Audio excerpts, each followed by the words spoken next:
보면 눈 한쪽을 가리고 있어요.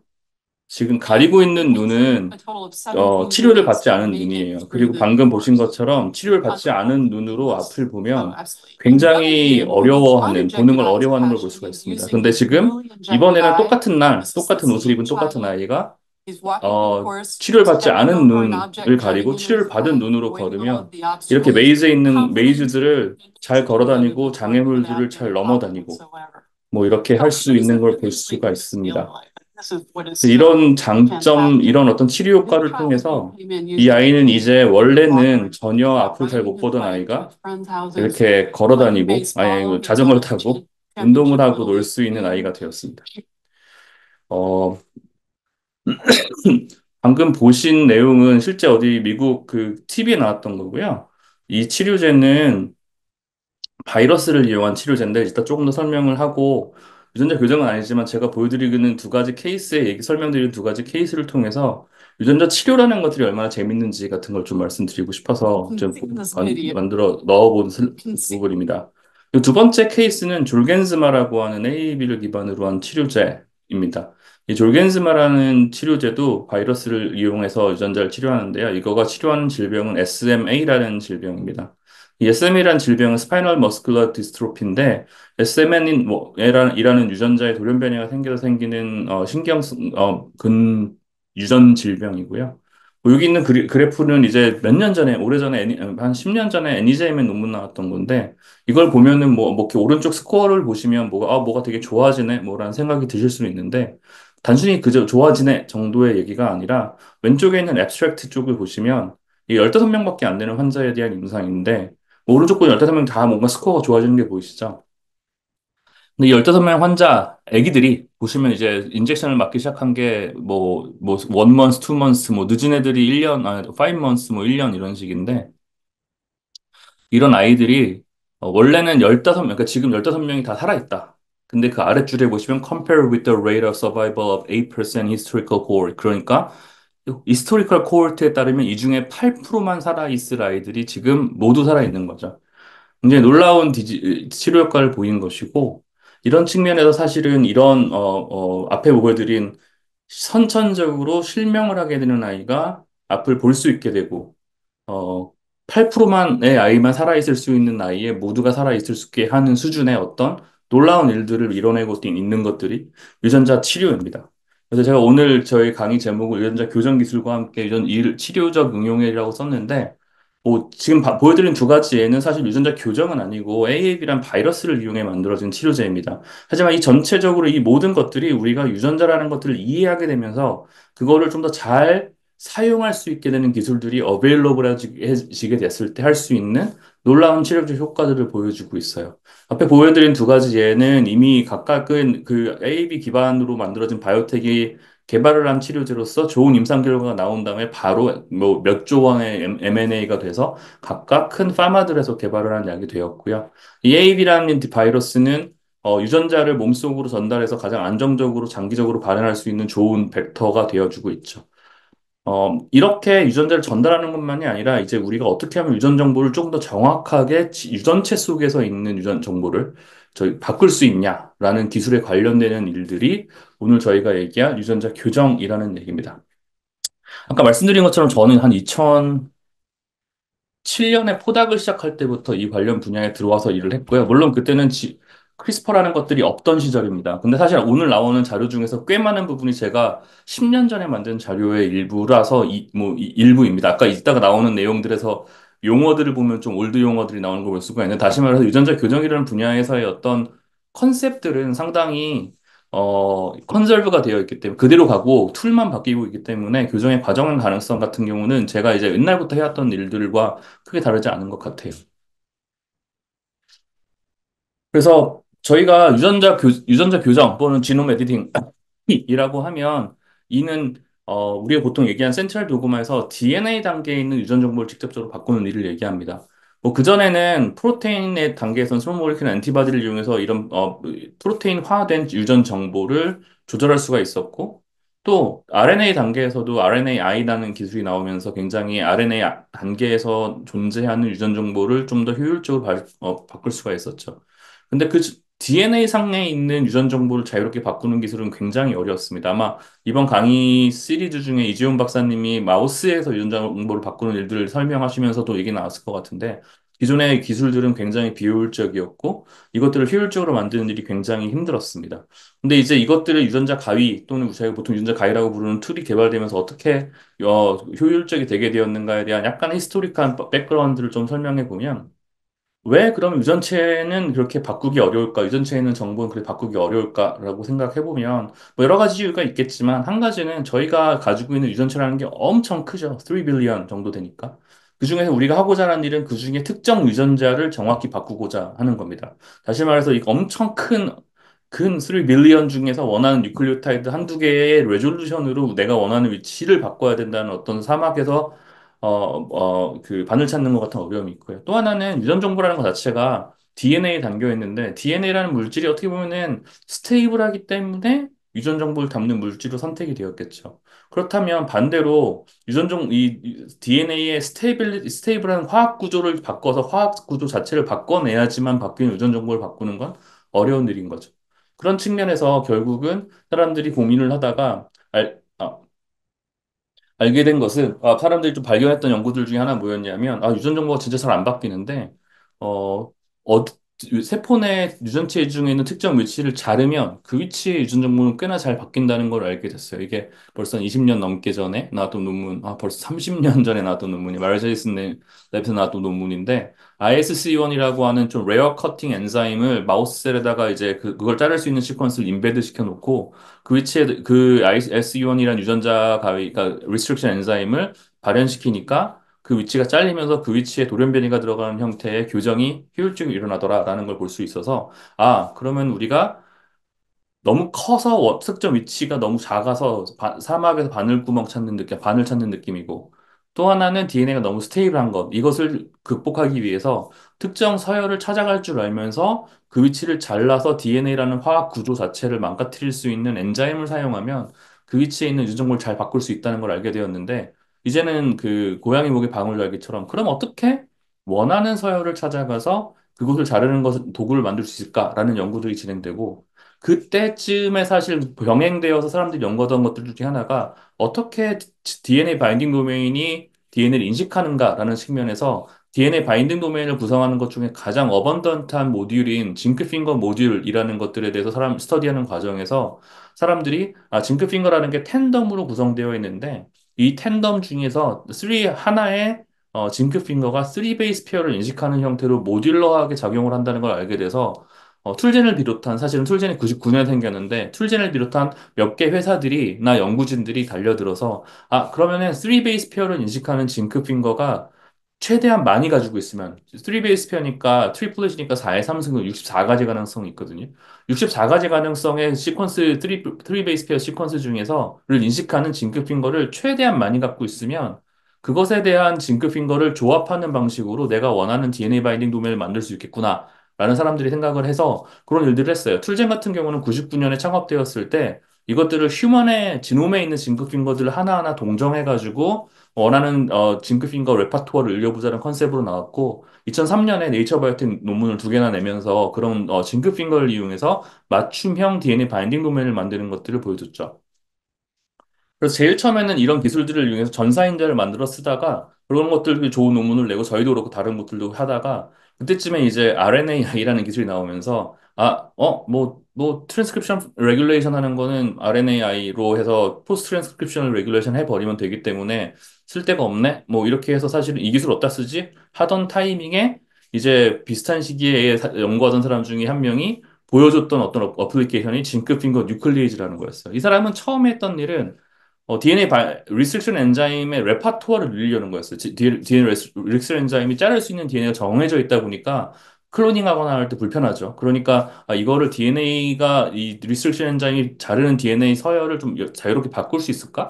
라는 생각을 하면서 하이브리드 엔자임이라는 리스트릭션 엔자임이라는 컨셉을 가지고 오게 되는데 그래서 타입 2S 리스트릭션 엔자임이라는 특정 엔자임 형태는 보면은 DNA 바인딩 도메인이랑 뉴클레이지 도메인이 떨어져 있는 걸 알려져 있어서 그러면 이 중에서 DNA 바인딩 도메인을 딴 걸 바꿔보면 어떨까라는 생각을 가지고 자연계에 존재하는 징크핑거를 갖고 와서 붙여보니까 실제로 뭐 다이머로 작용해야 되긴 하지만 징크 핑거가 인식하는 서열을 인식하고 DNA를 자를 수 있다는 거를 보여줬어요. 그래서 이건 사실 그 지금 성대에 계신 김양균 교수님이 이제 학생 때 제가 알기로 냈던 논문으로 알고 있는데 이 논문이 사실은 징크핑거 뉴클레이라즈라고 하는 유전자 가위의 첫 번째 여자 케이스라고 볼 수가 있습니다. 하지만 이때는 이거를 인비트로에서 리스트릭션 엔자임으로 사용하고자 하는 거였는데 이 논문을 보고 앞에 제가 제일 처음 말씀드린 마리아 제이슨의 논문을 봤던 연구자 두 팀에서 이 팀에서 앞에 나왔던 찬절 세가나 랩에서 징크핑거를 받아서 또는 만들어서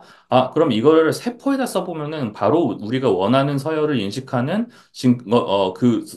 서열을 인식해서 자르는 형태로 해서 에디팅을 할 수 있을까?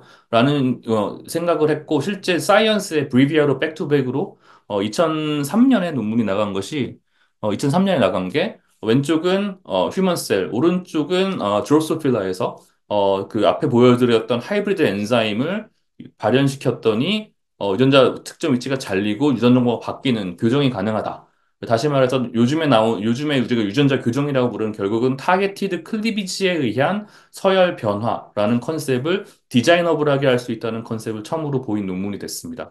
왼쪽에 있는 논문은 데이빗 발티모어라고 이미 노벨상을 받으신 분이 논문을 낸 건데 저는 개인적으로 이 분야가 노벨상을 받는다면 이런 논문들이 받았어야 된다고 생각을 하는데 지금까지 나왔던 논문들이 노벨상을 받아야 된다고 생각했는데 뭐 이미 크리스퍼에서 받는 바람에 아마도 그럴 일은 없을 것 같습니다. 뭐 어쨌든 이런 일련의 연구들을 바탕으로 리스트릭션 엔자임의 타입 2 리스트릭션 엔자임의 도메인을 가지고 오면서 징크핑거랑 합치면 새로운 엔자임이 만들어지고 그걸 세포에 발현시켜서 타겟티드 클리비지를 통해서 DNA 서열을 바꿀 수 있네. 근데 징크핑거는 디자이너블 하니까 앞에 보인 것처럼 이것들을 이용해서 원하는 유전자에 대한 유전자 가위를 만들어 볼 수 있겠네. 뭐 이런 연구들이 그때 굉장히 활발하게 진행되고 좋은 논문들을 많이 냈고요. 저도 포닥때 했던 일들이 뭐 이런 일들을 해서 좋은 논문과 뭐 연관이 될 수 있었습니다. 그리고서 이제 그때쯤에 그래서 이렇게 그리고 그때 이런 걸 가지고 이따가 얘기가 나올 락인, 락아웃 이런 것들을 사람 세포 동물 또는 치료제적으로 할 수 있다는 컨셉들이 쫙 나오면서 이 분야에 대한 관심이 많아지니까 그 다음에 가게 된 거는, 근데 사실은 징크핑거가 생각보다 쓰기가 불편하고, 이렇게 우리가 모듈러하다고 말했지만 만든다고 꼭 되는 게 아니다 보니까 더 좋은 DNA 바인딩 모듈이 없을까? 라는 고민을 하던 차에 탈리팩터라는 애가 나왔어요. 탈리팩터라는 애는 제가 볼 때는 굉장히 좋은 도구인데 크리스퍼와 거의 비슷한 시기에 나오는 바람에 많이 사용되지 못한 도구 같아요. 탈 이펙터라는 애는 원래는 박테리아가 가지고 있는 단백질인데 굉장히 외계인처럼 특이하게 생겼어요.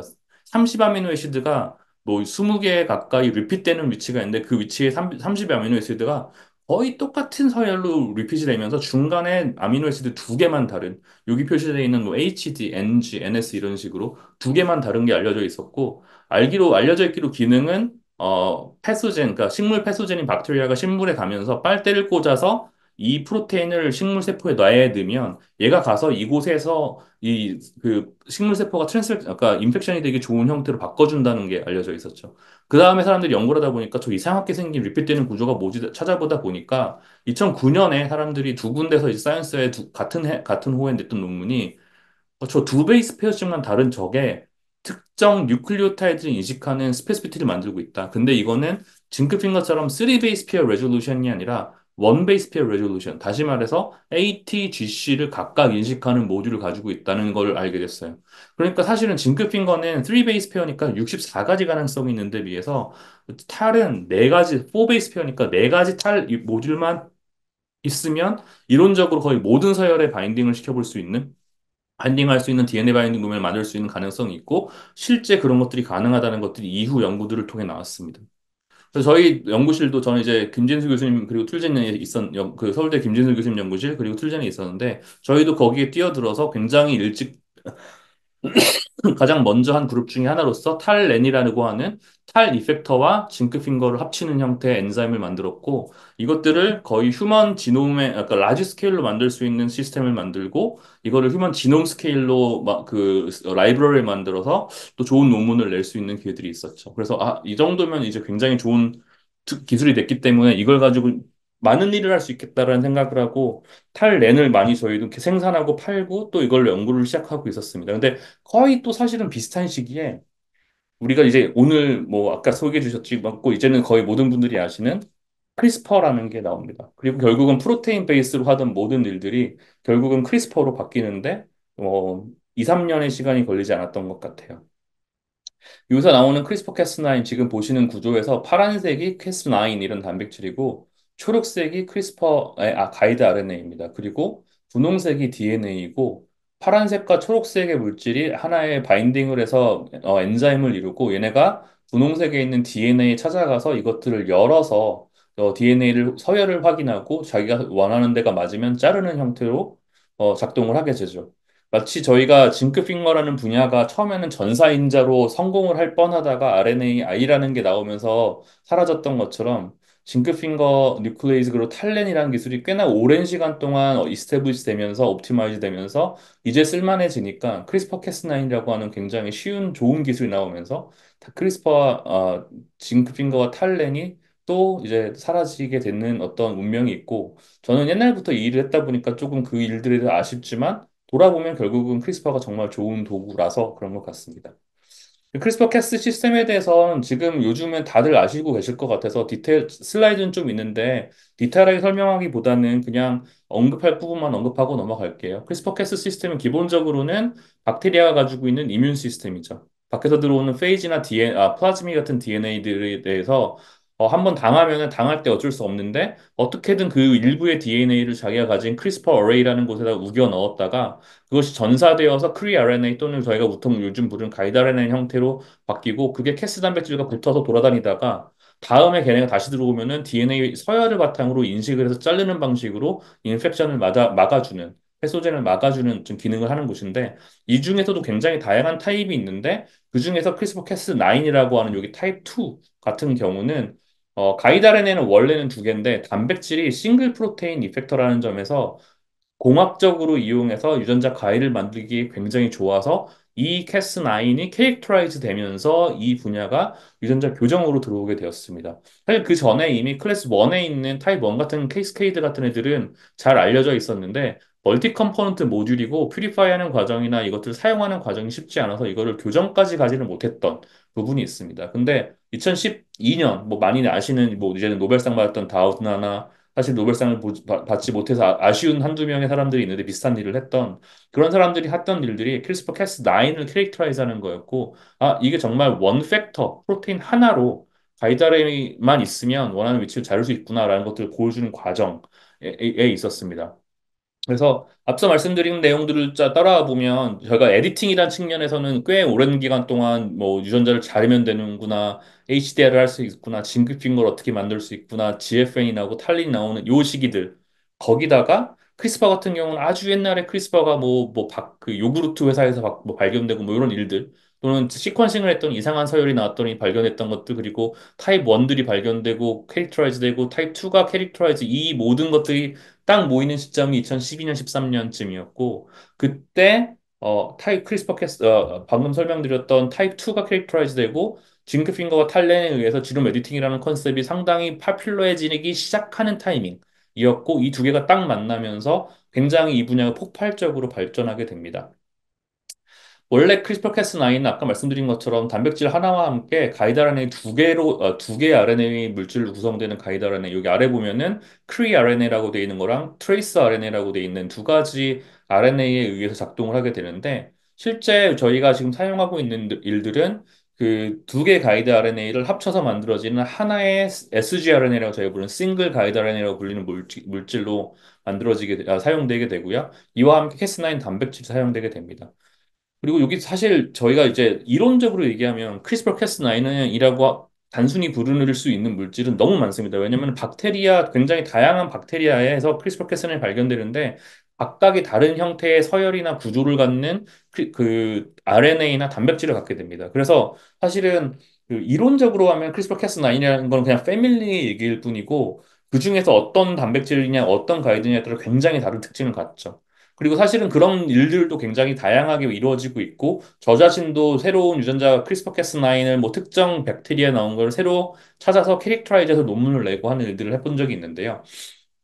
다만 현실적으로 지금 실험실에서 쓴다고 하면 거의 대부분 에스파이오제네스라고 하는 그 종에서 나온 캐스9, 저희가 보통 SP-캐스9이나 에라고 부르는 캐스9을 사용하고 있습니다. 이 에스파이오제네스에서 나온 캐스9이 첫 번째로 캐릭터라이즈 된 것 중에 하나인데요. 그 이후에 많은 캐스9들이 나왔지만 마지막에 결국 결론적으로 신기하게 지금 보면 가장 로버스트한 툴이에요. 가장 강한 툴이고 가장 다양한 DNA를 인식할 수 있는 툴이어서 제일 처음으로 캐릭터라이즈 되고 그 후로 상당히 많은 게 나왔음에도 불구하고 현재도 에스파이오제네스에서 나온 저는 이제 SPCAS9이라고 부르는 캐스9을 사용하고 있습니다.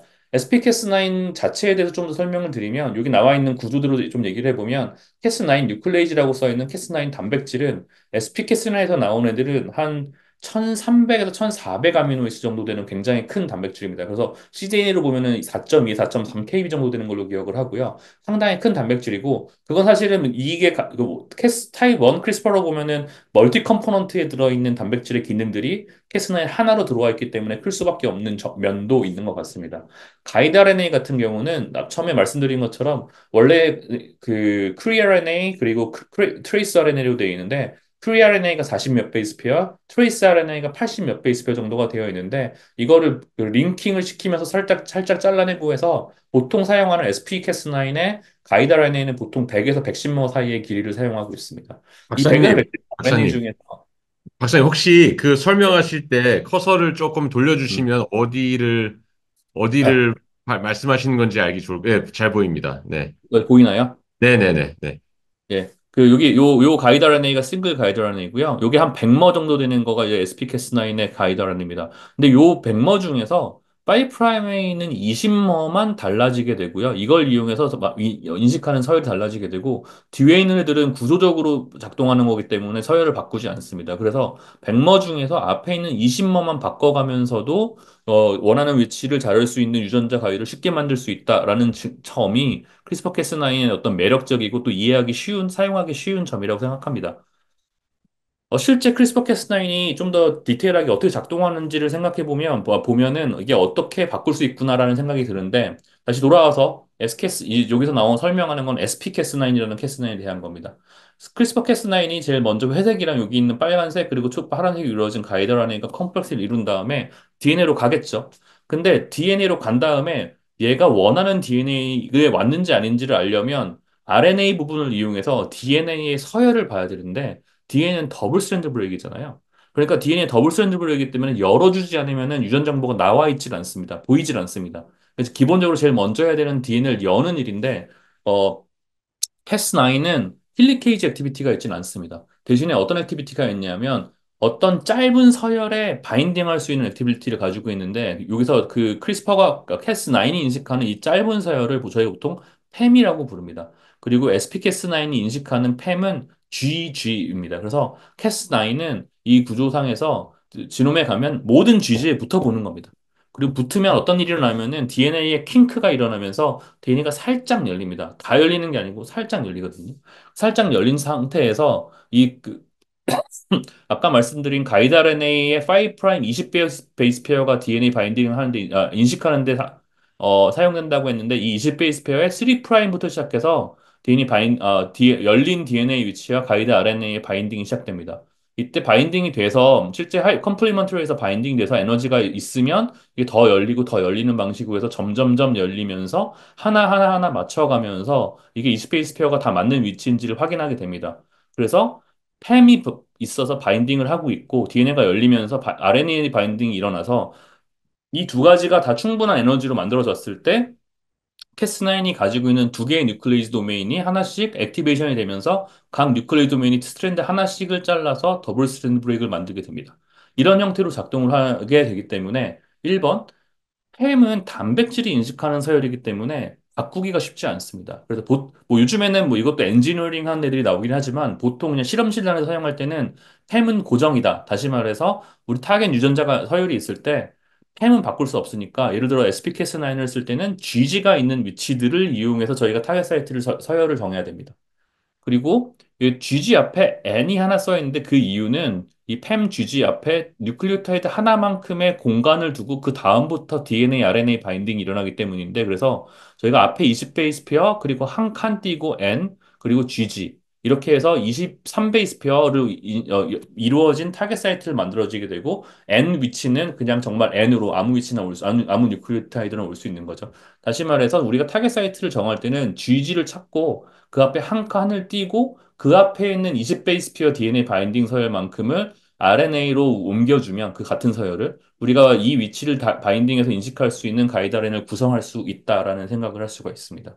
그리고 마지막으로 이제 근데 이렇게 뭐 이따가 잠깐 얘기 나오겠지만 크리스퍼 캐스9 그러면 사람들이 특히나 치료제 얘기할 때 스페시픽하지 않은 거 아니에요? 뭐 이런 얘기들을 많이 얘기하는데 뭐 이 구도상에서는 어떤 식으로 그 옵타겟이 잘 일어나지 않도록 안 일어나진 않지만 잘 일어나지 않도록 구성이 되냐면 뭐 예를 들어서 가이드 RNA가 퍼펙트 매치가 있더라도 팸이 없으면 DNA를 못 열기 때문에 바인딩할 수가 없고요.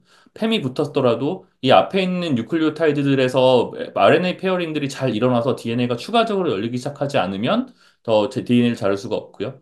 꽤나 매칭이 맞아서 거의 다 열리더라도 이때 미스매치가 상당히 많은 상태면 바인딩 해 있음에도 불구하고 아마도 어떤 에너지의 이슈 때문에 뉴클레이지 도메인이 액티베이션이 되지 않기 때문에 바인딩을 하고 있지만 DNA를 자르지 않는 일들도 많이 일어납니다. 그래서 무조건 이스페이스 페어 매치가 일어나야지만 자르냐는 사실은 아니지만 여러 가지 레벨에서 상당히 스페시픽한 유전자 가이가 되기 위한 뉴클리지를 만들기 위한 장치들이 되어 있다라고 생각할 수 있습니다.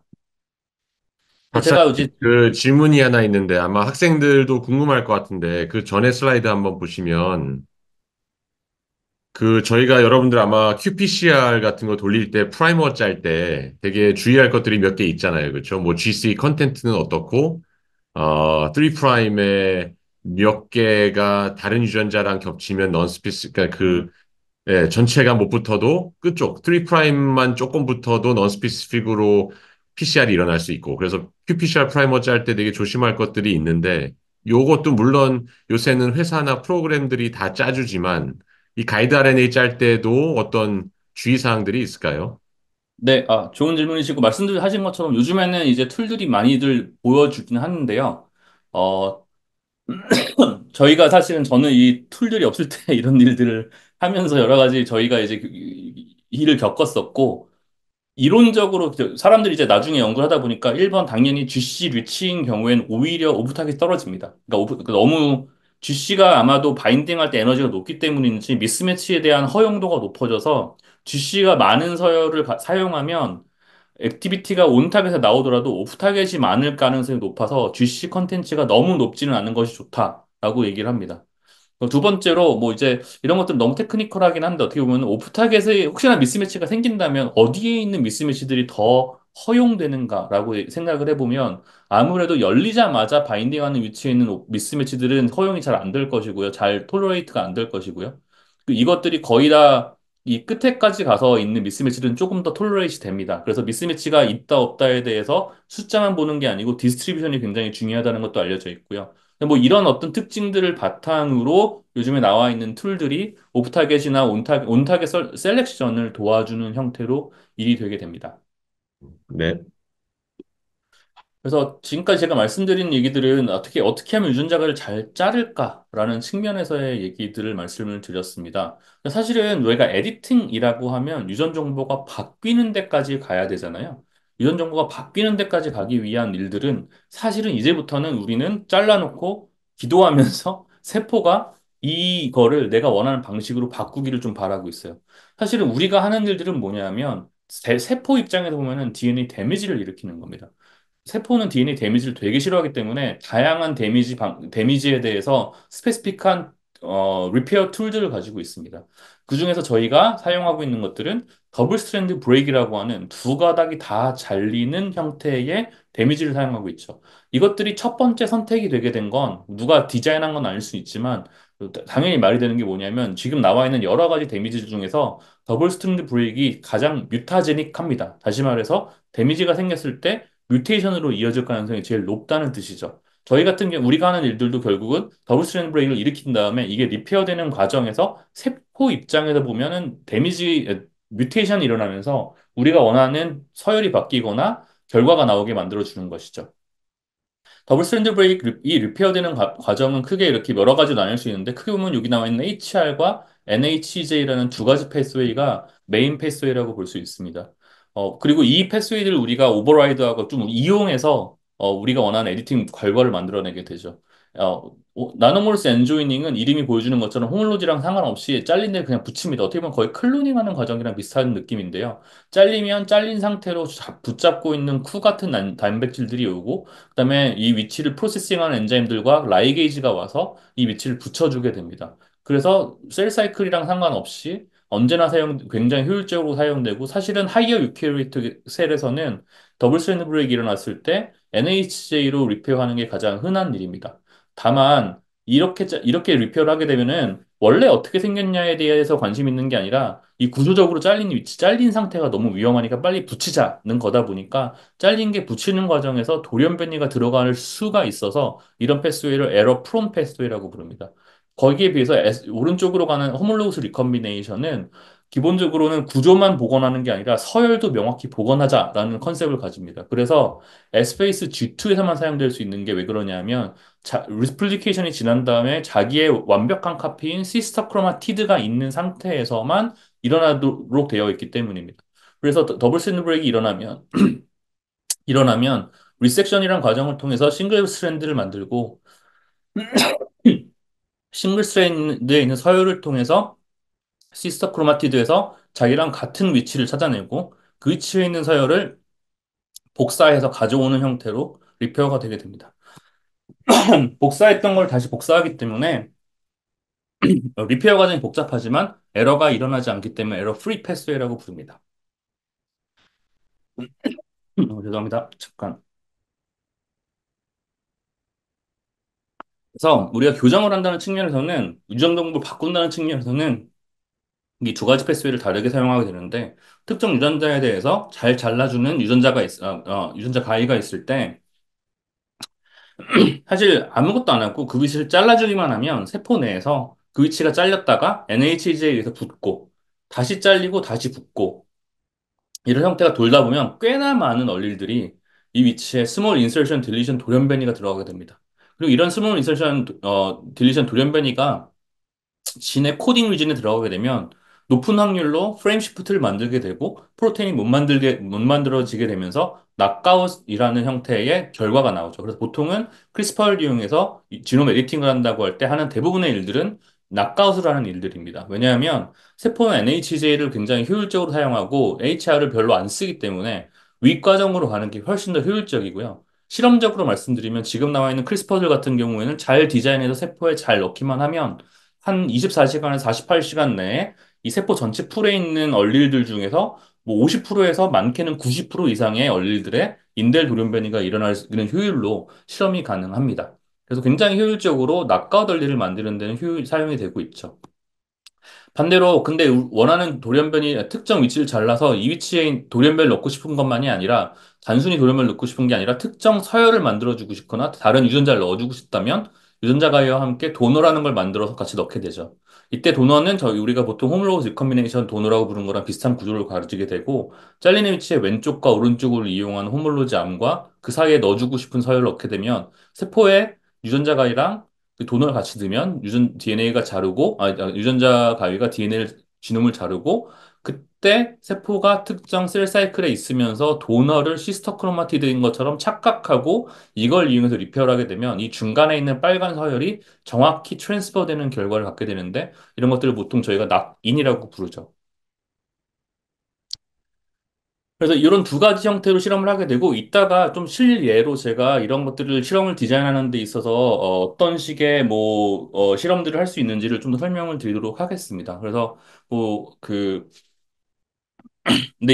마지막으로 그래서 실제 예를 말씀드리기 전에 마지막으로 제가 한 두세 슬라이드를 가지고 있는데 사실 이거는 지금은 당연한 얘기인데 저희가 크리스퍼를 처음 김진수 교수님 연구실에서 조승구 교수가 처음 발견했을 때 나왔던 두 번째 논문, 첫 번째 논문에 나온 논문 얘기인데 이때는 아까 말씀드린 것처럼 이제 그 디자인을 하는 오프 타겟을 봐주는 게 없을 때였어요. 그래서 저희가 우선은 크리스퍼를 만들어서 여러 몇 개를 테스트했더니 CCR5 유전자라는 곳에 작동하는 이 서열에 대한 크리스퍼가 꽤 잘 작동하는 걸 알 수가 있었죠.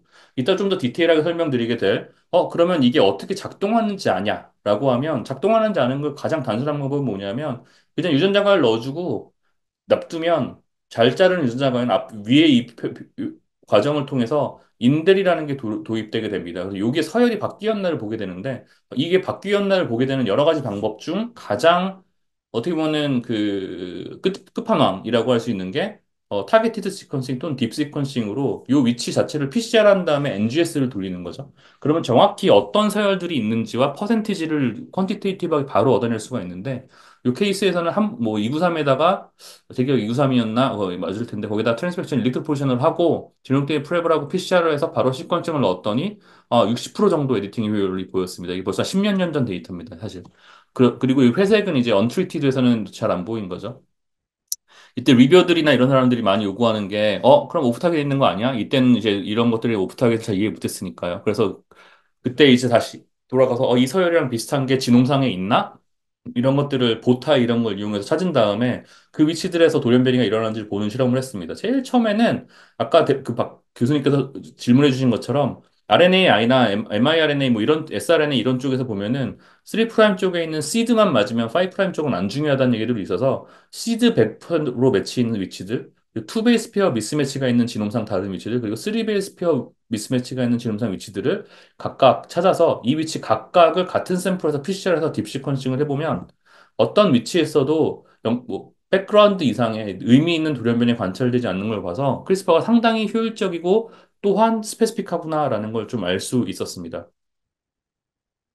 뭐, 그, 시간이 이제 꽤 돼서 제가 이제 실무적인 얘기를 조금 저희가 실험하는 데 필요한 좀 얘기들을 좀 한 다음에 이제 다른 얘기들을 질문을 좀 받고 그다음에 시간이 되면 치료제나 이런 얘기들을 좀 하려고 하는데요. 뭐 이제 보통은 NHJ 또는 HR이라는 걸 이용해서 에디팅을 한다고 할때 NHJ 이한 거는 타겟티드 뮤테이션에서 다시 인대를 넣는 것. 그래서 보통 낙아웃이란 결과가 나오고요. HR이라는 걸 이용하면 진 리스토레이션, 모디피케이션, 에디션. 그래서 서열을 바꾸거나 서열을 바꿔서 모디피케이션이나 리스토어를 하고 또는 외부 유전자를 넣어주는 뭐 낫긴 하는 형태의 연구들을 합니다. 하지만 이거는 굉장히 어떻게 보면 올드한 뷰고요. 최근에는 사실은 HR을 이용해 낙아웃하거나 NHG를 이용해서 낫기는 형태의 여러 가지 연구들도 많이 수행이 되고 있고, 오히려 이 방향이 더 효율적이라는 것들도 나오고 있어서 상당히 창의적으로 이걸 이용할 수 있고요. 지금은 제가 얘기하는 것들은 대부분 다 올드한 어떤 컨셉에서 에디팅이라면, 최근에는 베이스 에디팅이나 프라임 에디팅 같은 것들이 나와서 좀 더 정확한 에디팅들이 가능하죠. 제가 디테일은 없지만 거기에 대한 일부 내용들은 좀 이따 다시 설명을 드리도록 하겠습니다. 어쨌든 제가 말씀드리고 싶었던 거는 NHJ는 낙아웃, HR은 낫긴, 뭐 이런 단순한 로직이 사실은 가장 실용적이기도 하지만 실험에 따라서, 셀라인에 따라서, 모델에 따라서는 상당히 좀 더 자유롭게 이런 것들을 조정해 가면서 사용해야 될 가능성들도 있다는 점을 좀 생각해 보라는 말씀을 드리고 싶었고요. 디테일하게, 뭐 복잡하게 써놨는데 결국은 제가 보통 생각하는 거는 우리가 이걸 이용해서 유전자 가위, 예를 들어 낙아웃 셀라인을 만든다. 그러면은 크게 보면은 유전자 가위를 개발하는 과정과 이걸로 이용해 셀라인을 만드는 과정으로 나눠진다고 생각을 합니다. 보통은 위의 과정에 대해서는 조금 인실리코적으로 생각하거나 쉽게 생각하고 아래 과정만 어렵게 생각하는 과정이 있는데 제가 좀 오늘 말씀드리고 왜? 싶은 거는 왜? 오늘 뭔 말씀드리고 말이야? 싶은 거는 그 위에 있는 그 유전자 가위 개발 쪽에 좀 더 노력을 해주신 다음에 낙하우 세난을 만들거나 이런 쪽으로 들어가는 게 실험이 좀 편하다라는 말씀을 좀 드리고 싶고요. 어쨌든 유전자 가위를 만드는 과정은 서열을 찾아내고 그다음에 내가 원하는 실험에 맞는 유전자 가위를 디자인하고 합성한 다음에 그게 작동을 하는지 보는 이런 부분일 거고요. 그 다음에는 셀 라인을 만들던 동물을 만들던 이런 일들이 있죠. 근데 이 모든 과정 활성 검증이랑 유전자 가해 적용에서 이제 예를 들어 낙하우 셀라인을 골라내는 과정에서 두 가지 다 해서 꼭 필요한 것이 유전자 교정이 얼마나 들어갔냐를 퀀티파이 하는 에세이입니다. 뭐 이런 것들에 대한 얘기들을 조금 더 해보도록 할게요. 그래서 타겟 사이트는 어떻게 찾냐? 뭐 당연히 그냥 뭐 데이터베이스 찾으면 됩니다. 뭐 인시비아, 양상불, 뭐 UCSC 저는 UCSC 같은 거 많이 쓰고요. 낙아웃을 할 때는 당연히 보통 NHJ를 이용하니까 코딩 시퀀스 내에 인델이 들어가야 되니까 엑손 서열을 잡으셔야 됩니다. 그리고 뭐 당연히 아시겠지만 엑손 안에만 잡아도 되고 엑손 바깥으로 한 10베이스페 정도를 추가하셔도 보통은 낙아웃을 이룰 수 있는 정도의 가이드가 나옵니다. 근데 너무 ATG에 가까우면은 가끔 얼터너티브 ATG 같은 게 사용되면서 낙아웃 효율이 잘 안 나온다는 얘기도 있고요. 또 너무 뒤쪽으로 하면은 또 너무 뒤라서 안 나온다는 얘기도 있어서 그 위치를 설정하는데 좀 조심하실 부분이 있고 또 뭐 이제 얼터너티브 스플라이싱 있는 경우 내가 스플라이스드 폼 스페시픽 낙아웃을 하냐 아니면 커먼 낙아웃을 하냐에 따라서 엑손 선택을 좀 잘 정하셔야 될 가능성이 높습니다. HR 낚기는 하시는 경우에는 특히나 도너를 이용해서 낚기는 하시는 경우에는 제 생각에는 원 룰인데 당연히 좋은 유전자 가이가 필요한데 에디팅 효율이 그러니까 HR 효율이 내가 바꾸고자 하는 서열에서 자르는 서열이 가까울수록 좋습니다. 다시 말해서 뭐 예를 들어서 요 위치에 있는 A를 T로 바꾸고 싶은데 여기서 100베이스 페어 떨어진 데를 자르면 이 유전자 가이가 엄청 효율이 좋더라도 5베이스 페어 떨어진 데를 자르는 중간 정도 되는 효율의 유전자가 이보다 더 납긴이란 측면에서는 효율이 떨어지게 될 겁니다. 그래서 내가 바꿔야 되는 서열에 최대한 가까우면서 억셉터블한 액티비티가 있는 유전자 가위를 만들어내는 게 굉장히 중요하고요. 아래에 있는 타입 업 엔도뉴클레이즈는 엔지니어 뉴클레이즈 부분은 이제 아마도 이제는 크리스파만 보는 세상이니까 안 보셔도 될 것 같고 그 가이드 RNA 디자인하는 데 있어서 이제 조금 더 최근에 어떤 식으로 가냐라고 생각을 해보면 사실 약간 디자인 얘기가 나왔지만 사실 요즘 디자인은 거의 디자인 툴들이 홈페이지 이런 이 웹사이트에 워낙 많이 나와 있어서 사용할 수가 있습니다. 어, 가이드라인의 디자인 툴은 뭐 예를 들어 신세고나 IDT, 진스크립트, 서머 같은 유명한 회사들 외에도 여러 학교들에서도 만들어서 온라인을 만들어 놨고요. 거기 가면은 이제 내가 관심 있는 서열을 넣으면 거기에 있는 유전자 온 타겟들을 고르고 그중에서 오프 타겟이 안 좋을 것 같은 애들을 제끼고 이런 기능들이 다 들어 있고요. 최근에는 온 타겟은 저는 개인적으로는 실험해보기 전에는 모른다고 생각하는 주의이긴 한데 최근에는 이제 라지 데이터셋을 이용해서 딥러닝 베이스드 프리딕션 툴을 만들어서 요 가이드라인이가 액티비티도 좋을 것 같다라는 것까지도 프리딕션 하는 툴들도 좀 나와 있어서 그런 것들도 활용해 보실 수 있습니다. 뭐 이런 디자인 얘기하면 자주 나오는 질문 중에 하나가 오픈 크로마틴, 헤테로크로마틴에 있어서 유크로마틴, 헤테로크로마틴 또는 오픈 스트럭처, 클로즈 스트럭처에 있어서 이런 것들이 에디팅 효율이 영향을 받는가라는 점인데 당연히 논문을 찾아보면 영향을 받는다고 나옵니다. 근데 제가 말씀드리고 싶은 건 제가 경험에는 이거는 어 affecting 팩터긴 한데 determining 팩터는 아닙니다. 그러니까 헤테로라고 절대 못 자라는 것도 아니고 오픈이라고 무조건 잘 자라는 것도 아니라서 개인적으로는 그냥 좀 무시하는 경향이 있는 타겟 부분이긴 합니다. 하지만 뭐 논문상에도 보면은 크로마틴의 오픈리스가 영향을 꽤 준다고 얘기하는 경우도 꽤 있어서 뭐 그런 것들도 감안해 보실 수도 있습니다. 사실 아래에 있는 데이터는 크리스퍼는 아니긴 하지만 하나의 예로 그냥 가져왔는데요. not all sgRNA are created equal인데 요즘 예전에 GFN 때는 뭐 GFN을 한 30개 만들면 그중에 한 서너 개가 어느 정도 작동을 했고요. 탈렌 때는 30개 만들면 한 20개는 웬만큼 작동을 하고 그중에 한 서너 개가 굉장히 잘 작동했습니다. 근데 크리스퍼는 사실은 한 10개 만들면 8개는 작동을 하고 한 너댓 개는 상당히 잘 작동을 합니다. 그래서 사람들이 보통 한두 개만 만들어 작동하는 게 있으면 바로 실험에 들어가는 형태로 많이 일을 하는데 여기 나와 있는 탈렌의 케이스에서 보시면 6쌍을 만들었는데 다 효율이 다르고 특히 5번 같은 것들이 효율이 좋은 걸 볼 수가 있죠. 크리스퍼 같은 경우도 결국은 10개를 만들면 10개가 다 효율이 다르게 보이고 그중에 특히 좋은 애들이 나옵니다.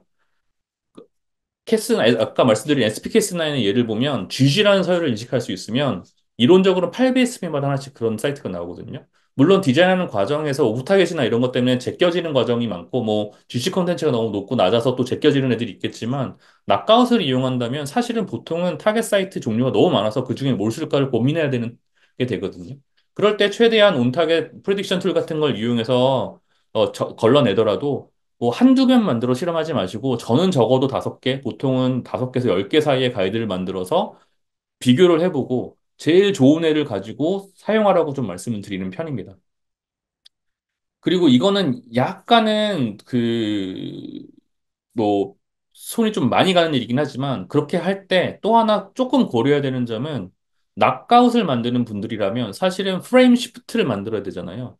근데 이게 타겟 서열에 서열의 부근의 서열에 따라서 인델이 뭐 90% 나오는데 그중에 50%가 인프레임 딜리션이고 뭐 이런 경우들도 있어요. 그래서 에디팅이 잘 나오는 것만이 아니라 낙가우신 경우에는 이게 특정 형태의 인델이 많이 나오지 않는가라는 것도 확인해야 될 때도 있습니다. 뭐 이거는 머스트는 아닌데요. 뭐 그럴 때도 있습니다. 요즘은 그 리서치 툴들 중에서 이런 것까지 좀 계산해 주는 애들도 있는데 개인적으로는 그런 툴들이 조금 완전히 릴라이블하지는 않기 때문에 뭐 저라면 저는 지금도 뭐 저랑 친한 교수님들이나 이런 사람 얘기하면 가이드 만들 거면 한 5개에서 10개는 테스트해보고 그중에 제일 좋은 두세 개에 대해서는 돌연변이 패턴도 한번 본 다음에 들어가는 것이 좋다라고 이제 말씀을 드리고 있습니다. 크리스퍼 캐스9을 세포 내 또는 뭐 동물 내 어디든 전달하는 방식으로는 크게 몇 가지가 있는데, 물론 전통적으로 제일 많이 사용하는 거는 플라즈미드를 사용하죠. 보통 에드진에 나와 있는 이제 플라즈미드를 사용해서 올리고만 주문해서 클로닝 인 하면 되기 때문에 제일 많이 사용합니다.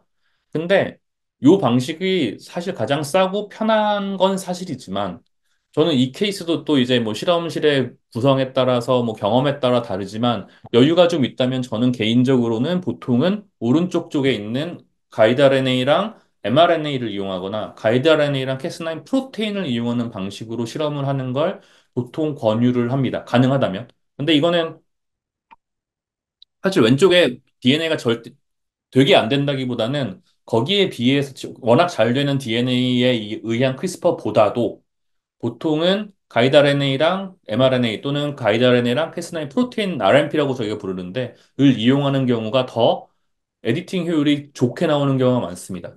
그 이유는 셀라인에서도 특히 그렇고 다른 곳에도 보통 그런데 그런 이유를 제가 보면 두세 가지 이유가 있는 것 같아요. 한 가지는 얘네들이 딜리버리가 더 잘 되고요. 두 번째는 딜리버리가 된 다음에 세포를 덜 죽입니다. 결론적으로는 그 과정 자체가 좀 더 젠틀하고요. 그리고 또 하나는 이게 들어갔을 때 좀 더 빠른 시간 내에 굉장히 높은 크리스퍼 캐스9의 양을 세포 내에 만들어주면서 이 하이트 그 농도가 굉장히 높은 타이밍에 에디팅이 제일 잘 일어나기 때문에 그런 어떤 피크가 높다는 게 장점인 것 같아요.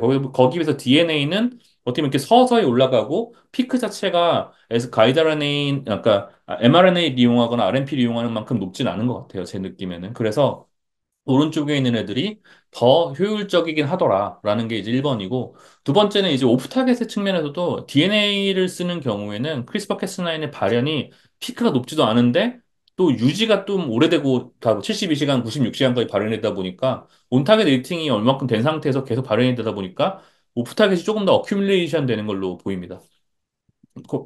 거기에 비해서 가이드라인을 사용하거나 프로테인을 사용하는 경우에는 보통 24시간 내에 모든 크리스퍼 캐스9 물질이 사라지기 때문에 그 사이에서만 에디팅이 일어나고 온 타겟의 효율적이 일어났지만 오프 타겟은 덜 일어나는 걸로 알려져 있습니다.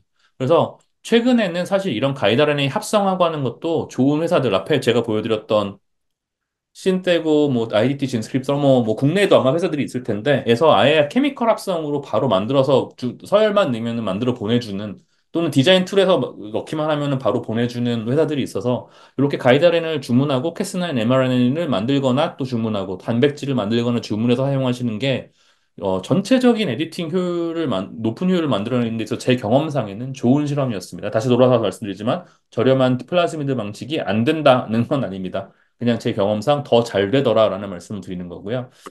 박사님, 네, 이거 전에 슬라이드로 가면, 되게 유용한 정보인 것 같은데, 저도 랩에서 보통 제일 왼쪽에, 저희 네, 에드진에 뭐 팽장이 올려놓은 거 보면, 뭐 렌티 V2를 쓰잖아요, 보통. 네네네, 근데 그거는 이제 스테이블 셀을 저희가 바이러스로 뽑아서 스테이블 셀 만들고, 뭐 셀렉션도 하고 이런 식으로 진행이 되잖아요. 네. 근데 그 오른쪽에 지금 말씀해 주신 거는 이제 그런 것도 아니고 그냥 셀 컬처 할 때 그냥 뿌려만 주면 되는 건가요? 오른쪽에 있는 애들도 보통은 리포펙타민 계열에서나 뭐 다른 딜리버리 계열의 리전트가 나와 있고요. mRNA 딜리버리나 RNP 딜리버리를 위한. 그때 또 잠깐 얘기 나올 수 있는데 가능하다면 저는 일렉트로포레이션도 많이 사용하거든요. 셀 라인에서도.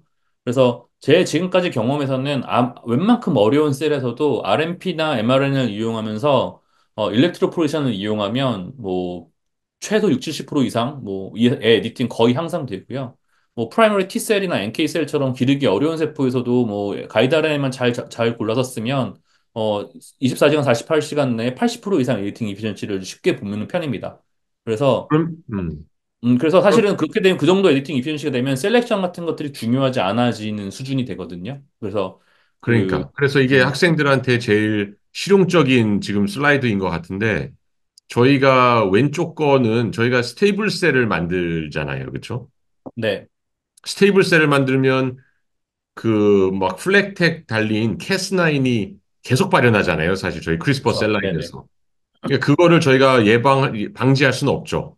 그럼요. 그리고 이제 그거야 뭐 이제 뭐 껐다 키는 걸 사용할 수도 있고 여러 가지 방식은 있을 수 있지만 그래도 사실은 그렇게 아름다운 시스템이 사실 아니긴 하고 음, 아무래도 실험이 쉬우셔서 보통 요즘에 이렇게 렌티를 인테그레이션 시키는 방식으로 낙가웃 라인을 만드시는 분들도 있고 특히나 뭐 라지 스케일 스크리닝 하시는 분은 당연히 그런 식으로 하는데요. 좀 이따 음, 제가 보여드릴 예들처럼 실제 낙가웃 셀라인을 에디팅으로 만드는 경우에는 플라즈미드던 가이드 뭐 그 mRNA든 캐스나이든 이거를 트랜지언트하게 발현시킨 다음에 셀렉션 마커가 없이 클로널 아이솔레이션을 해서 골라내는 방식의 실험을 많이 하게 되는데 낙인이든 낙가웃이든 그러다 아, 보니까 제가 말씀드리는 뭐 아마도 뭐 트레이스도 없고 말씀을 해주신 캐스나인 뭐 남아있는 것도 없고 외부 DNA가 다 전혀 남아있지 않다는 점에서 굉장히 좋지만 셀렉션 마커가 없기 때문에 처음에 실험할 때 최대한의 에디팅 이미션을 만들어 놓고 실험하지 않으면 클로널 그렇죠. 아이솔레이션에서 클론을 스크리닝하는 과정이 너무 레이버 인텐시브해지거든요. 음, 그래서 저는 계속 제가 말씀드린 게 뭐 렌티바이러스로 해서 만들어도 괜찮은 실험이면 당연히 쉽게 가는 게 나을 수 있지만 이렇게 클린한 셀라인을 만드는 과정에 있어서는 뭐 음, 가이드 RNA도 아까 딜리버리 형태 모델러티도 이렇게 RNP나 mRNA 형태, 트랜스펙션도 좀 좋은 거나 일렉트로포레이션 이런 쪽으로 투월드해서 초반에 옵티마이제이션을 최대한 해서 에디팅 이피션시가 최대화된 풀을 만들어 놓고 그 다음에 클로너를 들어가라. 이게 제가 보통 이제 실험하시는 분들한테 많이 말씀드리는 내용입니다. 네, 감사합니다. 그래서 그 베스트 방금 얘기 나온 결국은 교수님께서 좋은 질문으로 이들해 주셔서 좋은 셀라인을 만드는 데 있어서 또는 좋은 실험 과정을 가져가는 데 있어서 중요한 거는 저는 아까 말씀드린 것처럼 4개 할 거 6개 하고 6개까지 넓게 해서 좋은 가이드라인을 좀 더 많이 스크리닝해서 제일 좋은 애를 찾아내고 딜리버리 포맷도 가능하다면 조금 더 트랜지언하면서도 높은 효율을 보여주는 롤 오프 타겟을 보여주는 툴들을 사용하고 트랜스펙션도 좀 좋은 리에이전트나 좋은 과정들을 사용해서 하면서 최대한 높은 양의 에디팅을 만들어내는 풀을 만들어내는 게 좋다라는 거죠. 근데 이제 이게 저거보다 좋고 저게 저거보다 좋은지를 어떻게 아냐? 결국은 같은 것들을 가지고든 또는 다른 가이드를 쓰면서 세포에 처리하고 2, 3일 있다가 에디팅이 얼마나 일어나는지 보면 되죠. 근데 그때 에디팅이 어떻게 일어나는지 보냐. 이게 사실은 좀 생각보다 프랙티컬하게는 굉장히 머리가 아픈 일일 수 있어요. 왜냐면 다양한 방식이 있는데 각각 걸리는 시간도 다르고 돈도 다르고 센시티비티도 다르거든요. 물론 모든 게 잘 돼 있는 랩에서 돈이 꽤 많아서 모든 걸 딥시퀀싱으로 돌릴 수 있으면 제일 좋습니다. 뭐 그렇게 저도 그런 환경에서 일을 한 적도 있었고요. 근데 저도 막상 지금 보니까 모든 랩에서 할 수 있는 일은 아니더라고요. 그런 식으로. 그리고 사실은 이 방식으로 가면은 타겟팅 시퀀싱을 하면 오히려 리드 타임이 길어지거든요. PCR하고 시퀀싱하고 나오는데. 그래서 좀 빨리빨리 에디팅 결과를 보는 거를 하기 위해서 어떤 걸 쓰냐 하면은 보통은 여기 나와 있는 서베이어 또는 T7이온 에세이 그리고 아래 나와 있는 아이스 타이드 애널리시스라는 걸 요즘엔 제일 많이 씁니다. 그래서 T7이온 에세이라고 하는 거는 T7이온 엔자임 이름이에요. T7에서 나온 엔도뉴클레이즈고 이거는 사실 NEB 뭐 이런 데서 팝니다. 그래서 그냥 사서 쓰면 되고요. 이거는 어떤 로직을 가지고 있냐면 우리가 와일드 타입 원리를 있고 우리는 인디를 도입했으니까 이런 돌연 변이가 들어간 원리 생기겠죠. 근데 전체 PCR 뭐 한 500 베이스 페어짜리를 예를 들어 한다 치면 전체 중에서 돌연 변이가 들어간 정도는 몇 베이스 페어가 큰 차이는 없어요.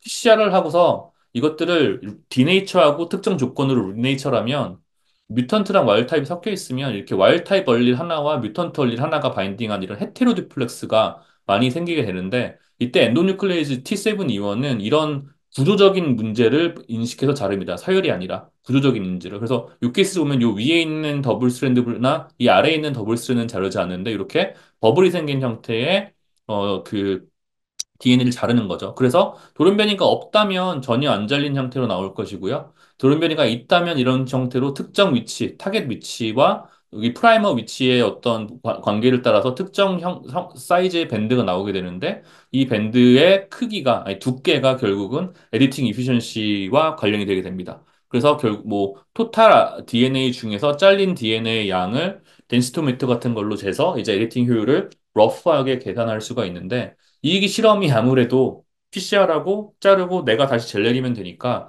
가장 빠릅니다. 그래서 사실 학생들이든 교수님들이 가장 빨리 볼 수 있다는 점에서는 좋은데 이 엔세이는 1번은 에디팅 효율이 그래도 한 뭐 예전에 저희는 사실은 에디팅 효율이 안 좋던 시절에는 이 실험을 얼마나 깨끗하게 할 수 있냐가 교수님에게 얼마나 사랑을 받을 수 있냐가 연결되는 거여서 막 1%도 저희가 이런 걸로 볼 수가 있고 이랬는데 요즘으로 얘기하면 사실 요즘은 이미 사실은 웬만한 에디팅을 하면 10% 20% 이상 에디팅이 나와서 보는데 문제는 없습니다.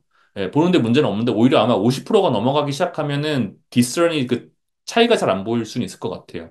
어쨌든 이거는 에디팅이 일어났냐 안 일어났냐랑 어느 정도 러프하게 잘 됐냐 안 됐냐를 젤상에서 가장 빠르게 볼 수 있다는 점에서는 랩에서 여전히 쓰이고 있는 방법이고요. 이것보다 조금 더 손은 돈은 살짝 들고, 시간은 살짝 더 들지만, 그래도 꽤나 저렴하게, 꽤나 퀀티테이티브하게 할 수 있는 방식은, 타이드 또는 아이스라고 불리는 방식인데요. 이거는 타이드라는 거에 대한 논문이 처음 나왔을 때 나왔던 논문에서 제가 긁어온 건데, 같은 방식을 이제 이게 학계에서 만든 거, 아래는 같은 방식을 이제 신떼고에서 만들어서 웹에서 서비스를 하고 있는 겁니다. PCR, 일 방식은 단순합니다. 위에 나온 것처럼 똑같이 PCR 하면은 이렇게 와일드타입 뮤턴트가 섞여 있는 상태의 풀이 되겠죠. 이거를 그냥 뭐 어떤 업체에 보내서 생얼 시퀀싱을 하는 겁니다. 생얼 시퀀싱을 하면은 아시다시피 특정 위치에서 이렇게 한쪽 방향으로 읽어오면서 와일드타입이면 이렇게 깨끗하게 시퀀스가 읽히겠죠.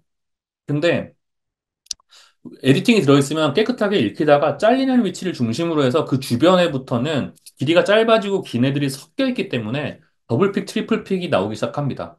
이 픽이 나오는 정도를 계산을 해서 컴퓨터가 몇 퍼센트 정도의 에디팅이 일어났다. 어느 정도 사이즈의 에디팅이 많이 일어나고 있다는 거를 유추해서 알려주게 되는 건데요. 이 도구들도 제가 요즘에는 좀 많이 쓰는데 이걸 이용해서 정확히 어떤 에디팅이 일어났다는 걸 예측도 좀 해주는데 저는 그거는 언릴라이블 하더라고요. 근데 이걸 이용해서 몇 프로 정도 에디팅이 일어났다는 걸 보는 거는 어느 정도는 릴라이블하게 보입니다. 그래서 이 방식을 이용하면 PCR하고 시퀀싱 보내서 다음날에 다다음날 받아서 여기 보이는 이 툴들에다가 넣으시면 이런 식의 애널리시스를 바로바로 해준다는 측면에서는 제 개인적으로는 가장 요즘으로 보면 많이 사용하는 이제 방식이라고 볼 수 있습니다. 그리고 이제 생얼 시퀀싱은 아무래도 뭐 너무 많은 수를 하지 않는 상태에서는 그래도 꽤 어포더블 하니까 많은 랩에서 사용할 수 있는 방식으로 보입니다. 근데 이제 이렇게 하더라도 위의 방식이나 아래 방식, 중간 방식이나 두 가지가 이슈인데 완전 퀀티테이티브 하지도 않고 타이드는 좀 낮지만 두 번째는 실제 어떤 얼릴이 생기고 있는지 이게 프레임 시프트인지 아닌지 어떤 딜리션이 많이 일어나는지 이런 것들을 볼 수가 없습니다. 그래서 사실 궁극적으로는 시퀀싱이 답이긴 합니다. 결국은 해야 되는 일이고요.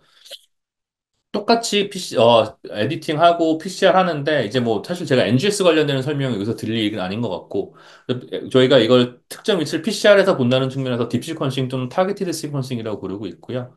보통은 특정 위치를 PCR하고 인덱스를 붙이고 그 과정에 바코드를 넣어가지고 여러 샘플을 섞을 수 있게 해주고, 그걸 시퀀싱을 보내면 뭐 한 샘플당 뭐 적게는 몇만, 많게는 수십만, 수백만 개가 리드가 나오죠.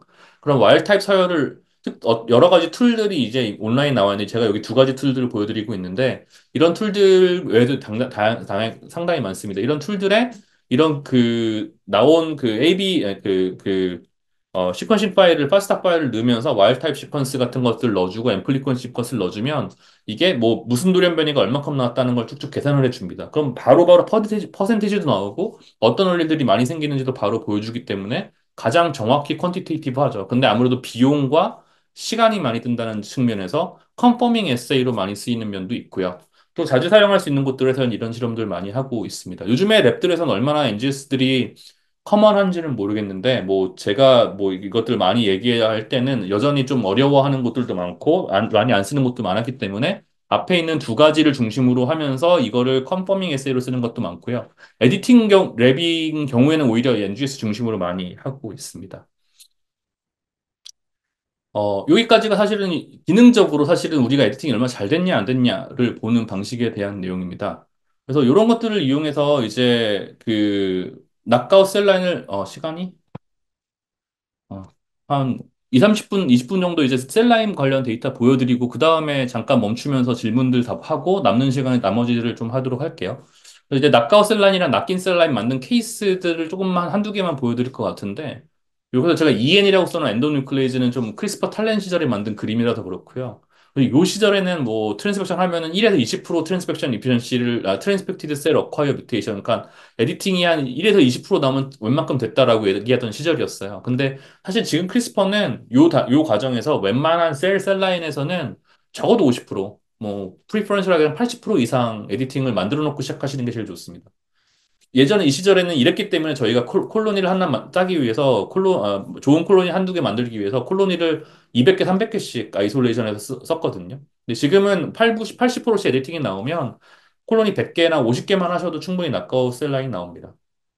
그래서 이런 에디팅이 일어난 애들 중에서 특정 위치만 클로널 아이솔레이션을 해서 이게 이런 식으로 만들던 뭐 또는 96일이나 384회를 사용하시던 길러내고 이거 하나하나를 이제 지노타이핑을 통해서 낙아웃이 일어났다, 아니, 에디팅이 일어났다, 그리고 에디팅이 모든 얼릴에 일어났다, 모든 얼릴이 낙아웃 얼릴이다. 이런 것들을 이제 확인해 가는 과정이 꽤나 티디어스하게 이루어지고요. 이런 과정에서 뭐 예를 들어서 우리가 처음에 돌연변이가 들어간 콜로니를 50개를 얻었어도 모든 얼릴에 아웃 오브 프레임 돌연변이가 들어가는 애를 고르는 과정에서 상당히 많은 애들이 탈락이 되기 때문에 그 정말 컴플리트 낙아웃 얼릴을 만드는 세포를 가지고 있는 얼릴을 가지고 있는 세포의 양은 생각보다 적을 수 있다는 점도 고려하셔야 됩니다.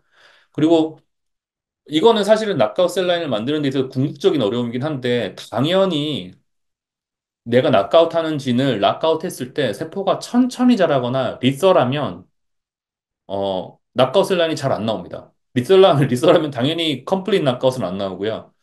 슬로우 다운 하더라도 당연히 잘 안 나옵니다. 이 과정에서 좀 더 잘 자라는 애들, 잘 안 자라는 애들의 있기 때문에. 그래서 낙아웃 했는데 셀라인이 잘 안 나온다고 하거나 또는 낙아웃 했을 때 처음에 에디팅 서열을 봤을 때는 프레임 시프트가 많은데 나중에 콜로니가 나왔을 때는 인프레임만 남아있다. 뭐 이런 식의 데이터가 나왔다면, 어, 혹시나 그전에 몰랐다고 하더라도 낙아웃 하면은 이게 굉장히 슬로우 다운 하거나 또는 죽는 리더란 유전자구나라고 생각하실 수 있고 저도 개인적으로 그런 케이스가 있어요. X 크로모솜에서 특정 유전자 하나밖에 없는 그러니까 원카피인 세포 유전자를 타겟팅을 했는데 에디팅 효율을 봤을 때는 굉장히 좋고 다양한 돌연변이가 있는데 나중에 콜로니도 당연히 많이 나왔거든요. 낙과 콜로니도 많이 나왔는데 모든 세포가 다 인프레임 돌연변이더라고요. 그 케이스는 이거는 낙아웃 하면은 리더리구나라고 생각하면 되는 것 같습니다. 그래서 뭐 그런 부분도 사실은 그 에디팅, 낙아웃 셀라인 만드는 데 있어서 굉장히 중요한 부분입니다. 뭐 근데 그런데 왜 그럼 낙아웃을 이렇게 어려운데 해야 되냐? 낙다운은 쉬운데 라고 하면 아까 제일 처음에 박 교수님께서 말씀해 주신 것처럼 complete loss of target gene expression이라는 점입니다. 결국은 요 어, 이거 TNF 알파 리셉터 1인데, TNF 리셉터 1인데, 컴플릿 낙아웃에서 완전히 서열이 안 보이고, 그래서 단백질이 안 보이고, sRNA를 친 경우에는 낙다운이 되더라도 시그널이 좀 남아있는 데 비해서, 낙아웃을 한 경우에는 컴플릿하게 특정 시그널에 대한, 라이간드에 대한 시그널링을 막을 수 있다. 컴플릿 낙아웃, 컴플릿 로스 펑션이 가능하다. 등 것들이, 이런 일들을 해야 되는 이유 중에 하나이고요. 하나인 것 같습니다. 그래서 마지막으로 이제 낚인 케이스를 하나만 낚인에 대해 좀 설명을 드리고 이제 잠깐 쉬면서 질문을 받을 건데 낚인 같은 경우는 아까 말씀드린 것처럼 도너를 사용해서 이루어지게 됩니다. 도너를 사용하는 경우에는 그 자르는 위치의 왼쪽 오른쪽에 대한 호물로지암을 만들고 그 중간에다가 넣고 싶은 사유를 넣게 됩니다. 예전에 이제 낚인이 일어나는 걸 보여주기 위해서 사람들이 여기다가 리스트릭션 엔자임을 넣고서 낚인을 한 다음에 PCR에서 이 리스트릭션 엔자임 잘랐을 때 잘리는 밴드가 나오는가를 보는 방식으로 에디팅을 많이 봤습니다. 그 후에 사람들이 보여줬던 거는 이렇게까지 뭐 큰 걸 안 만들어줘도 싱글 스트랜드로 도너를 만들어줘도 어느 정도 낚임이 일어난다는 걸 보여줬었고요. 그래서 뭐 한 30에서 50베이스 페어 정도의 호물로지 암만 사용하는 올리고를 요즘 한 100모 정도는 만들 수 있으니까요. 합성으로 만들어도 낚임이 어느 정도 일어난다는 것들이 논문들에 꽤 나와서 이후에는 꽤 사용되고 있습니다. 뭐 제가 여기 글을 많이 썼는데 설명을 하기 위해서 뭐 실용적인 또 약간 얘기라고 생각으로 샀습니다. 호물로지 보통 도너를 만들어서 유전자를 넣는 경우에는 좀 큰 거라서 도너를 만들어 DNA를 만들어야 되니까 호물로지 암은 보통은 0.5K에서 1.5K 정도라고 일을 하고요. 얘기를 하고요. 그다음에 중간에 넣어야 되는 태그 리포터 유전자를 넣고 셀렉션 마커를 넣을 수도 있고 안 넣을 수 있는데 낚인 프로세스의 경우에는 사실은 효율이 우리가 낙아웃 제가 아까 인델 낙아웃이 80% 나온다 이런 조건에서 실험을 해도 낚인 효율은 사실은 뭐 5%, 10%를 넘기가 쉽지는 않습니다. 제 경험상. 그래서 효율이 상당히 낮다는 점 때문에 가능하고 허용된다면 셀렉션 마커를 넣고 사용하는 것이 훨씬 더 실험이 쉽습니다.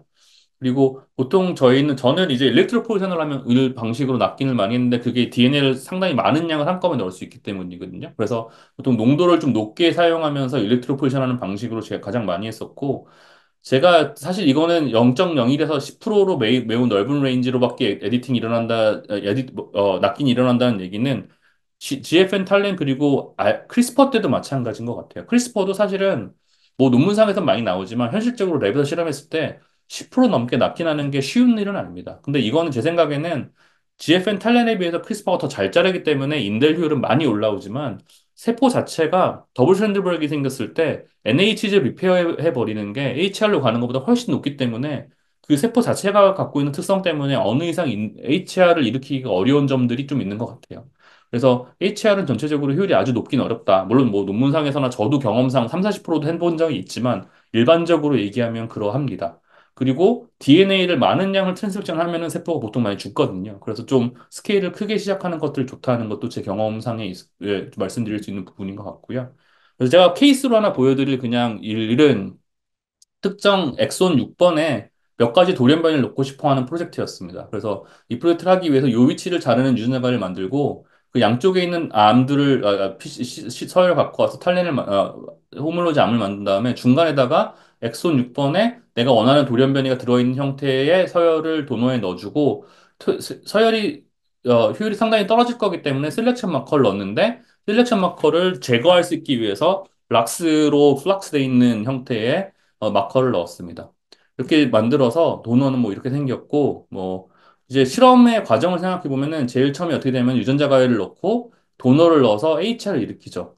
그럼 HR이 일어난 콜로니들을 서열을 택할 때는 특정 레프트암이나 라이암에서 한쪽은 카셋, 한쪽은 바깥쪽, 암 바깥쪽에 있는 프라이머를 잡아서 PCR해서 이런 낚인 스페시픽 PCR이 나오는지를 보는 방식으로 그런 애들을 골라냅니다. 이 케이스는 꼭 그래야 되는 건 아닌데 이 케이스는 무조건 호모자이거스 납기인이 있었어야 되기 때문에 호모자이거스 납기인이냐 아니냐를 알기 위해서는 저희는 어떤 방식을 사용했냐면 이너 PCR을 해서 원래 지름있게 있는 PCR을 하는 애들의 프라이머를 사용하면 원래는 예를 들어 500 베이스 페어인데 납기인이 되게 되면 너무 커져서 PCR이 잘 안 나오게 되는 서열들을 이용해서 이너 PCR이 안 일어나는 것을 확인해서 1번이 있었던 콜로니 중에서 호모자이거스인 것만 골라냈고 그 다음에 얘네들 중에서 HR 일어날 때 양쪽이 다 깨끗하게 꼭 일어나지 않거든요. 한쪽에 HR, 한쪽에 NHJ가 일어나는 경우들도 있어서 양쪽이 다 깨끗하게 들어간 걸 보기 위해서 반대쪽 암에 PCR을 하고 그 다음에 시퀀싱을 해가지고 컨펌을 했습니다. 뭐 예를 들어 어, 뭐 HST1216이라는 세포로 실험을 했고요. 이런 과정에서 첫 번째로 해서 낫킨 스페이스 PCR을 했더니 상당히 많은 콜로니들이 저희가 실험을 굉장히 열심히 조건을 잡아서 상당히 많은 콜로니들이 셀렉션한 다음이니까 하긴 하지만 한 100개 콜로니 중에서 70개 이상이 낚인 암을 볼 수가 있었고요. 이 중에서 이너 PCR이 없어진 애들을 골랐더니 이 정도 수가 나왔고 이 중에서 반대쪽 암 PCR 해서 봤더니 이 정도 애들이 양쪽 암이 다 있으면서 중간에 그러니까 호모자이거스인 것으로 확인해서 이후 시퀀싱을 통해서 실제로 우리가 넣어준 4개의 돌연변이가 다 들어갔다라는 걸 확인할 수가 있었습니다. 뭐 이런 과정은 제가 서열을 바꾸는 납기으로 보여드렸지만 뭐 태깅을 한다든지 리포터를 해서 리포터를 만든다든지 또는 특정 위치에 있는 단백질들을 좀 더 잘 비주얼라이제이션하게 할 수 있는 셀 바이올로지적 툴을 만든다든지 하는 방식으로 사용될 수도 있습니다. 그래서 요 케이스는 특정 회사에서 예전 도구를 이용해서 뭐 튜뷸린이나 액틴 같은 것들을 태깅을 했을 때 오버 익스프레션 시키는 형태보다 훨씬 더 잘 엔도지너스를 유지하면서 모양들을 볼 수 있다는 걸 보여주던 데이터이고요. 지금 제가 보여드리고 있는 거는, 뭐, 아까 제가 말씀드릴 때 나왔던 툴들 중에 하나인데요. 알제놈이라고 하는 곳이고, 이제 알젠이라는 게 크리스퍼가 처음 나왔을 때 김진수 교수님 연구실 논문을 내면서 이거를 알젠이라는 이름을 붙였어요. 그리고 이제 그때 도메인을 사고 했는데, 저희만 알젠이라는 이름을 쓰다가 크리스퍼가 너무 유명해지고 크리스퍼란 말이 너무 유명해지면서 아무도 이제 안 쓰죠. RNA 가이디드 엔도뉴클레이즈라고 하는 걸 줄여서 만들었던 이름이거든요. 여기서 이제 김지수 교수님 연구실에 배상수 박사님이라고 포닥을 하고 지금은 서울대 교수님으로 계신데 그 분께서 이제 바이오인포메틱한 툴들을 많이 만드셨고요. 뭐 세계에 굉장히 다양한 툴들이 있고 많은 툴들이 있지만 저도 이게 익숙하기도 하고 여기 굉장히 실용적으로 필요한 툴들이 많아서 저는 이 사이트를 많이 사용합니다. 뭐 예를 들어서 카스 디자이너라고 나와 있는 부분은 보시다시피 잡 타이틀 이런 게 있는데 여기 오른쪽 부분에다가 타겟 서열을 넣고 네, 가이드라인 랭스를 정하고 보통 20페이지표죠. 그리고 캐스9 종류를 정하고 여기에 보면은 뭐 캐스9은 SP 캐스9은 NGG 뭐 이런 것들이 있죠. 이런 것들을 쭉 정하고 돌려주기만 하면은 가이드라인을 좀 그 보여주는 그 툴입니다. 이때 하나 이제 실용적으로 이런 툴들을 이용할 때 고민해 볼 부분은 뭐냐면 SPCAS 뭐 이제 갑자기 너무 실용적이고 그런 디테일한 게 나오는 거긴 한데 SPCAS9이 제가 페미 NGG라고 말씀을 드렸는데 바이오케미컬을 실험을 해보면 NAG도 살짝 인식을 해서 정확히 얘기하면 NRG가 정말 팸이거든요. 근데 해보면 A는 잘 인식을 못하고 GG만 인식을 잘해요. 그래서 온 타겟을 볼 때는 GG로 하지만 혹시나 모를 오프 타겟을 볼 때는 NRG로 하는 옵션 두 번째가 있는데 보통은 이걸로 검색을 이 툴을 이용한다면 이걸로 검색하는 걸 추천을 드리고요. 이렇게 하면 여러 가이드 RNA를 뽑아줍니다. 여러 가이드를 뽑아주고요. 이것들 중에 사용을 하는데 뭐 이제 아까 말씀 다른 툴에 가서 어, 이 툴은 가이드라인을 셀렉션하고 오프 타겟까지를 봐서 보여주고요. 그 다음에 여기 있는 가이드라인들을 가지고 디테일하게 내가 고른 가이드라인가 얼마나 비슷한 서열의 지름이 많은가 보려면 뭐 여기 나와 있는 캐스 오파인더라는 데로 오시면 여기 비슷하게 뭐 NAG를 선택을 할 수도 있고 NG를 선택할 수 있는데 하고 여기다 가이드라인에 20개의 스페어를 넣고서 미스매치가 뭐 하나 있는 거, 두 개 있는 거, 세 개 있는 거, 네 개 있는 거 몇 개까지를 분석할 것이냐. 미스매치만이 아니라 벌지라 그래서 뉴클리오타이드 하나가 이렇게 오버행을, 그러니까 이렇게 헤어핀을 만드시 빠져나오는 거죠. 벌지가 DNA 벌지나 RNA 벌지가 몇 개 있는 것까지를 허용할 것이냐 해서 이렇게 다양한 어떤 프로미스큐티를 허용한 상태에서 특정 가이드 서열과 내가 셀렉션한 지놈들, 여기 나와 있는 지놈들의 비슷한 서열이 얼마나 있는지를 분석해주는, 뭐, 이걸 멀티플렉스로 해서 여러 가지 가이드를 쭉 넣으면 되거든요. 이런 툴들도 있습니다. 그리고 카스 디자이너는 사실 제가 이거는 요즘은 많이 안 쓰는데 여러 가지 가이드에 대해서 어떤 크리테리아를 가지고 가이드를 디자인 놓은, 그러니까 셀렉션을 해 놓은 겁니다. 온 타겟이 웬만하면서 오프 타겟이 어느 정도는 많지 않은 뭐 이런 애들을 골라 놓은 거라서 프리 디자인 데이터베이스라고 보시면 되고요. 마지막으로 제가 캐스 애널라이저라는 애는 제가 시퀀싱 분석에, 에디팅 분석에 있어서 끝판왕이 NGS 분석이라고 말씀드렸는데 그때 NGS 분석하면은 파스타 파일 오면은 그거 가지고 어떻게 퍼센티지 만들어내고 이러는 것도 머리 아프하시기도 하거든요. 그때 사용하는 툴 중에 하나고요. 이때 이제 뭐 파스타 파일 이제 그 양쪽 방향에서 읽었으면은 페어드 엔드로 갔으면 두 개 넣으시고 그 타겟 서열 넣으시고 뭐 어떤 타입의 카스나인 썼는지 넣고 하면 요거에서 서밋하면은 이제 요 타겟 사용 요 위치에서 어떤 돌연변이들이 보였을 때 그것들은 뮤테이션이다. 좀 더 멀리 떨어진 것들은 뮤테이션 아니다. 뭐 이런 것들을 좀 꽤나 잘 디스런하면서 에디팅 효율 및 얼릴들을 보여줍니다.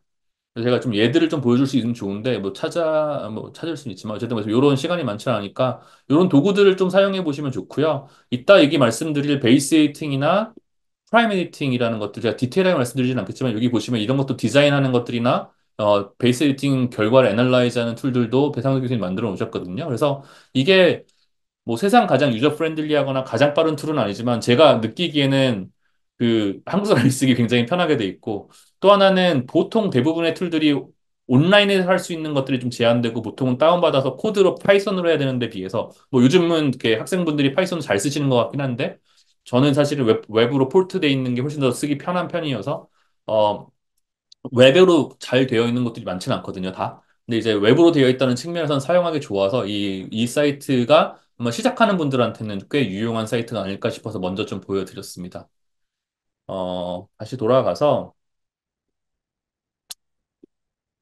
제가 아까 오프타겟 질문하신 분이 계셔서 다음 얘기하기 전에 오프타겟 얘기를 조금만 드릴게요. 그래서 얘기하는 이유는 또 아까 이제 제일 처음에 교수님 말씀하신 논문도 얘기하셨는데 요즘에 뭐 낙가오 셀라인 만들고 막 동물 만들면 마지막에 리뷰어가 와서 뭐 오프타겟 있었던 건 아닌지 분석해봐 이런 것들을 많이 하는 것 같더라고요. 그래서 이제 보통 저는 오프타겟 요즘에 나오는 가이드가 잘 셀렉션돼서 디자인됐으면 오프타겟은 거의 없거나 니글리저블하다고 생각했기 때문에 너무 낭비라고 생각하지만 실제적으로는 현실적으로 리뷰어가 얘기하면 해야 되니까 어떤 식으로 실험을 해봐야 될지에 대한 일부의 가이드를 드리면 오프타겟이 애널리시스라는 거는 크게 두 가지 스텝으로 또 결정이 돼요. 하나는 오프타겟의 캔디데이트를 찾아내는 겁니다. 오프타겟이 질 수 있는 위치를 찾아내는 거죠. 그것도 인실리코 방법이 있고 임페리컬 방법이 있습니다. 그 다음에는 실제 이렇게 만들어진 리스트에 대해서 정말 오프타겟 들어갔냐를 보는 건데 이건 딥시퀀싱으로 하게 됩니다.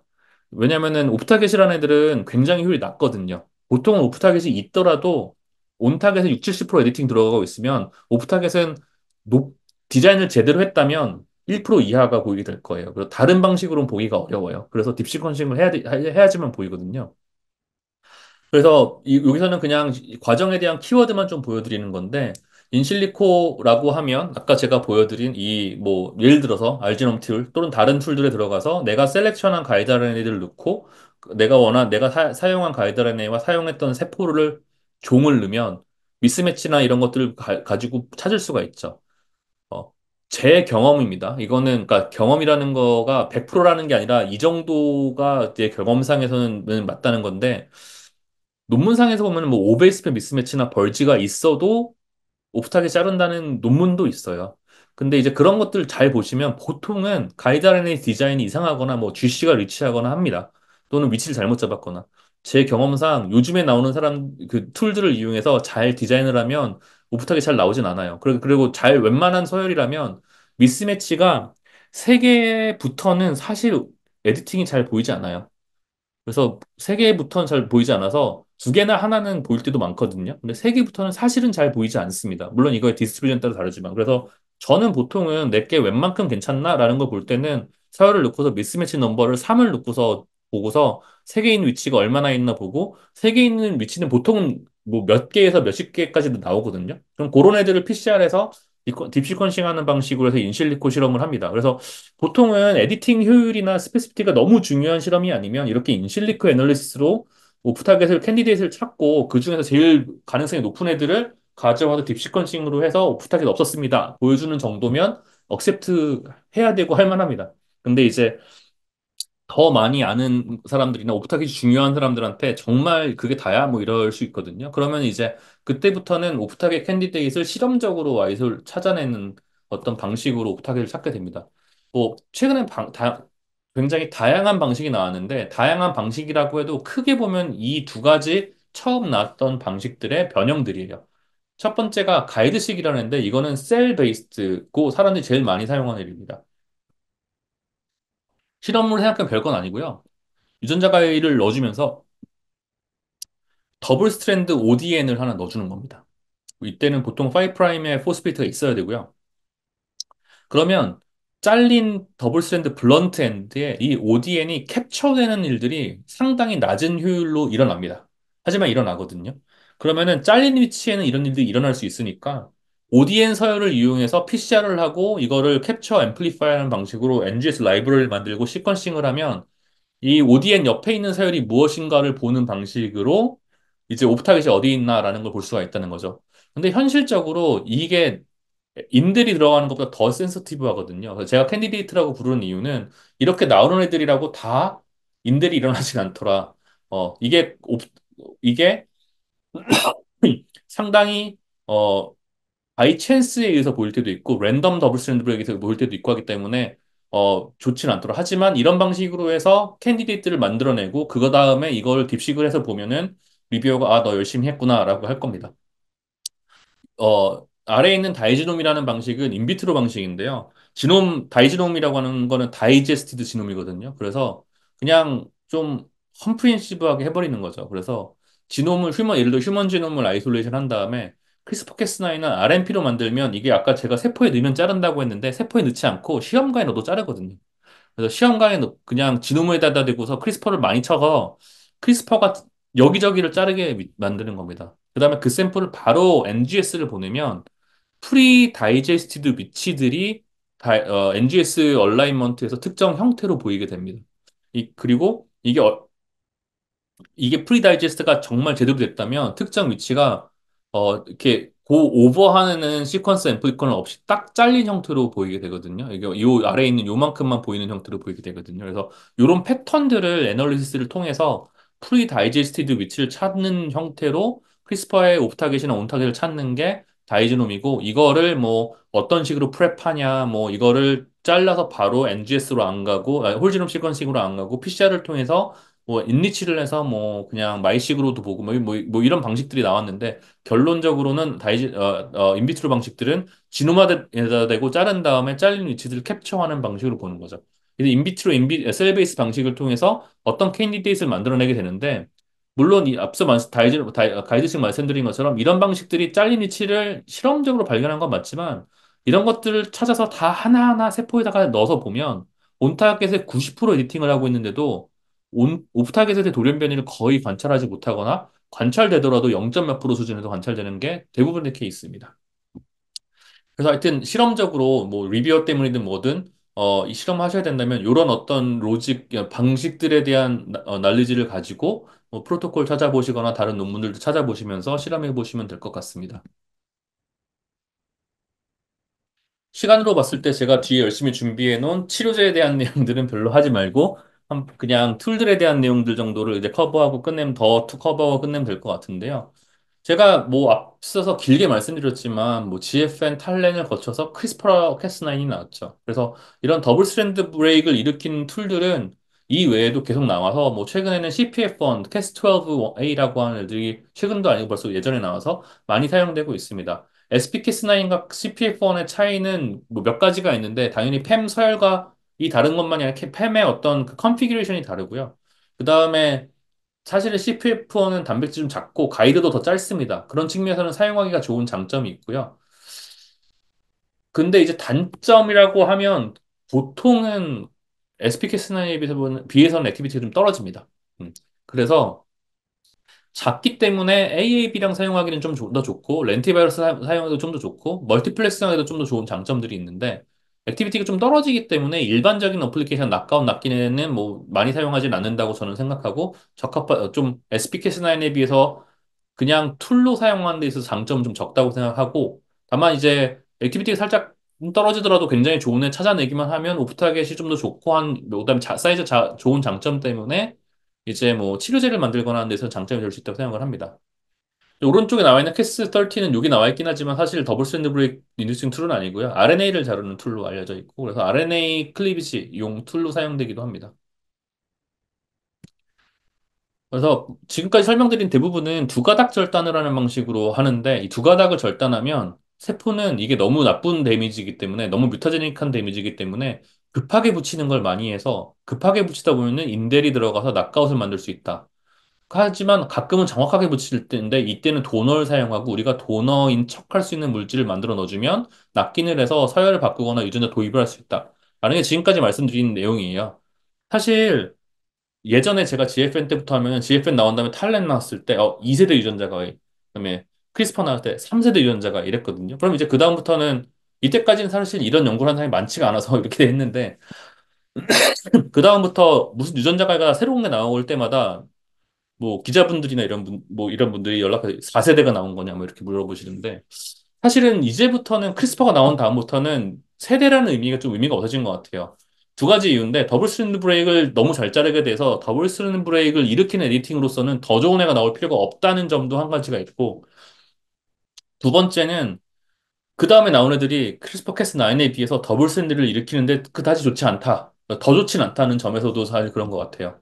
그래서 제 생각에는 새로운 세대라고 부를 수 있는 애들이 나온 거는 사람들도 클레버해져서 그러면 더블 스트랜드 브레이크를 이용해서 더블 스트랜드를 치료하는 리페어 패스웨이를 데려오고 걔네가 만들어내는 형태의 서열 변화를 일어나냈으니까 데미지의 종류를 바꾸면 다른 리페어가 오고 다른 리페어가 왔으니까 다른 형태의 돌연변이가 나오겠구나라는 생각을 해볼 수 있는 거죠.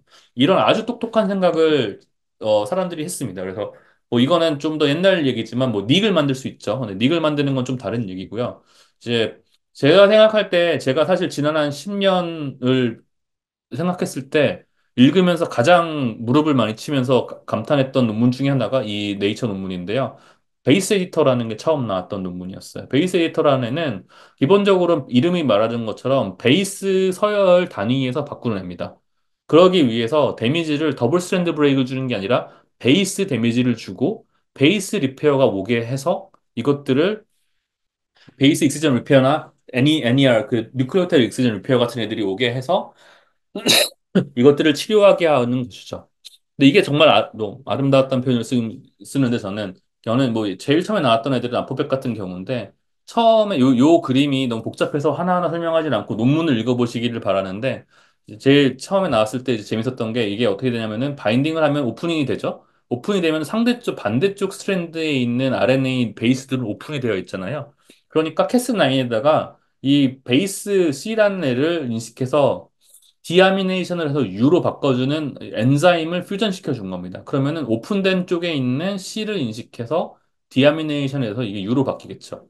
그럼 여기 보이는 것처럼 여기가 C가 U로 바뀌었으니까 이 위치는 원래 CG였다가 UG가 되어 있습니다. 이게 그러면 UG를 보고서 U 반대쪽이 A니까 이걸 A로 바꿔주면 얼마나 좋겠냐마는 디아미네이션이란 방식의 데미지는 세포에서 잘 일어나게 되고 세포가 U가 보이면 이거를 고치는 패스웨이를 잘 가지고 있어요. 그리고 U가 보이면은 유라실 DNA 글라이코실레이즈라는 애가 와서 U를 떼어버리고 이곳이 이제 어베이직해지면 요구 부분에 C를 채우는 리페어가 일어납니다. 그러니까 우리는 잘 U를 만들어 줬는데 다시 일로 돌아가 버리니까 실제 에디팅이 일어나지 않는 거죠. 또는 굉장히 낮은 효율로 일어나는 거죠. 논문에서 여기서 굉장히 클레버한 트릭을 쓰는데 그러면은 이 U가 있지만 G를 이용해서 U를 고치지 않게 하자. 어떻게 하면 되냐? G가 있는 스트랜드에다가 베이스 데미지보다 더 심한 데미지를 줘보자. 그게 뭐냐? 닉. 그래서 자르는 거죠. 그래서 더블 스트랜드가 아니고 싱글 스트랜드 닉을 만들면 이 닉은 사실은 리페어가 금방 되기 때문에 뮤타제닉하진 않습니다, 보통. 근데 베이스 하나 바뀐 거랑 닉이 일어난 스트랜드가 잘린 것 중에서 뭐가 더 큰 데미지냐라고 하면 닉이 더 큰 데미지거든요. 그러니까 이쪽에는 베이스 데미지를 주고 이쪽에는 닉을 주면 리페어 패스웨이들이 와서 본 다음에 닉부터 고칩니다. 닉을 고치려면 여기를 열어서 고치겠죠? 열어서 고치다 보면은 이쪽에 U가 있으니까 U의 상대방인 A를 넣어서 고치는 거죠. A가 온 다음에는 뭐 여기서 뭐 유라실이 와서 하건 리플리케이션 하건 A의 반대로 오는 거니까 U가 T가 돼서 이렇게 CG였던 게 TA로 바뀌는 겁니다. 다시 말해서 제가 이제 이 사람들이랑 뭐 얘기를 해본 적은 있지만 이 데빌 랩에서 최근에 나온 논문들도 굉장히 좋고 근데 이 논문을 보면 이 스터디는 베이스 DNA 데미지 캐스케이드나 어떤 하이라키를 굉장히 잘 이해하는 사람이 만든 것이 아닌가 뭐라는 생각이 들어서 굉장히 아름다운 스터디라고 생각을 하고 어쨌든 이런 것들이 처음에는 이렇게 뭐 닉을 주는 걸로 시작하고 유라시 글라이코실레이즈를 막아주는 것들로 시작을 해서 이것들을 조금 더 정교하게 만들고 효율을 높게 만들고 하는 새로운 버전들이 계속해서 논문이 나오고 있고 국내에도 배상수 교수님을 비롯해서 여러분들이 베스트 클래스의 베이스 에디터를 만들어 논문을 내셨거든요. 그리고 그런 것들이 여전히 어떤 윈도우란 측면에서 뭐 열어서 어떤 위치에 있는 위에를 바꿀 수 있냐는 측면에서 약간 제한이 있지만 관심이 있으신 서열 바꿔야 되는 일들이 베이스 에이터로 가능하다면 최근에는 상당히 좋아졌다고 알고 있고 사용해 보실 수 있고 아까 보여드린 곳에서 그런 애들이 이걸 디자인하는 것들을 도와주고 있고 애드디자인에 가시면 이것들에 대한 플라즈미도 팔고 또 이것들에 대한 mRNA 같은 것들도 어, 커머셜하게 팔고 있기 때문에 베이스 에이팅도 상당히 효율적이 됐다고 들었습니다. 이후에 최근에는 TAD를 이용한 A2I를 해서 가는 형태의 에디터도 나와 있어서 그러니까 사이토신 에디터랑 아데닌 에디터 두 가지가 지금은 많이 사용되고 있고요. 여기 한 발 더 나간 프라임 에디팅이라는 기술도 나왔는데 이거는 뭐 리페어 패스웨이랑도 관련되긴 하지만 기본적으로는 리버스 트랜스크립테이지를 달아줬고 페그 가이드 RNA라고 되어 있는데 가이드 RNA 백머 이후에다가 특정 서열을 더 넣어준 겁니다. 그리고 이 서열이 어, 리버스 트랜스크립테이즈의 템플릿이 될 수 있는 구조로 만들어 준 거예요. 그래서 리버스 트랜스크립테이지가 이 RNA 부분을 리버스 트랜스크라이브해서 도너를 만들고 그 위치에서 하이브리다이즈가 일어나면서 특정 서열을 넣을 수가 있게 되는데 이런 방식을 이용하면 잘린 위치에 서열을 바꾸는 것만이 아니라 뭐 수십 베이스 페어 정도, 뭐한 10베이스 페어, 20베이스 정도까지의 납기는 상당히 효율적으로 일어난다고 해요. 그래서 뭐 수백 베이스 페어를 넣는 건 아니지만 수십 베이스 페어나 뭐 수 베이스 페어 정도의 서열을 넣는 거는 꽤 효율적으로 돼서 뭐 태깅하든지 하는 것들은 꽤 잘 된다고 들었고 최근엔 이걸 뭐 두 개를 써가지고 조금 더 긴 거를 넣는 것도 사람들이 하고 있다고 들었고요. 그래서 이런 식으로 좀 더 정교하게 외부 서열을 넣는 에디팅들도 하고 있고 뭐 프라이메티를 사용해본 사람들한테 들어보면 어 생각보다 효율이 떨어진다는 말도 꽤 하거든요.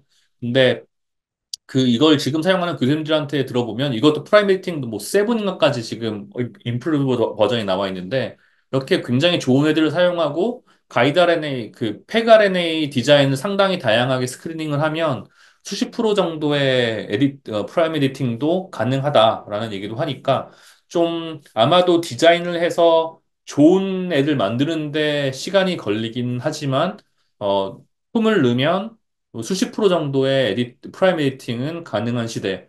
품을 좀 넣고 운이 좋으면 4, 50% 이상의 베이스 에디팅도 가능한 시대에 와 있다 정도로 생각하실 수 있을 것 같습니다. 거기를 넘어서 요즘에는 이제 아예 데드 캐스9을 사용하는 연구들도 합니다. 제가 제일 처음에 징크핑거를 이용해서 DNA 바이닝 도메인을 만들 수 있는 시대가 왔을 때 사람들이 한 일이 트랜스크립션 팩터를 만드는 거라고 했는데 돌고 돌아 크리스퍼 캐슨을 만들더니 그거를 데드로 만들고 그걸 다시 트랜스크립션 액티베이션 리프레이션으로 만드는 일들이 논문에 꽤 나왔었어요.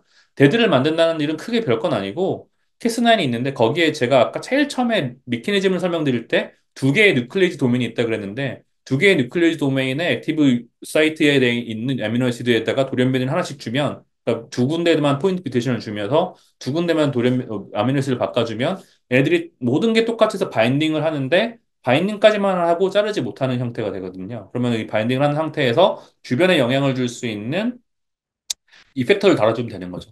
그래서 크리스퍼 A나 크리스퍼 I는 트랜스크립션, 액티비션, 리프레션 하는 도메인을 달아줍니다. 사실 최근에 더 재밌게 보고 있는 거는 P300나 DMNT 등등을 다는 것처럼 에피지네틱 에디팅을 하는 건데요.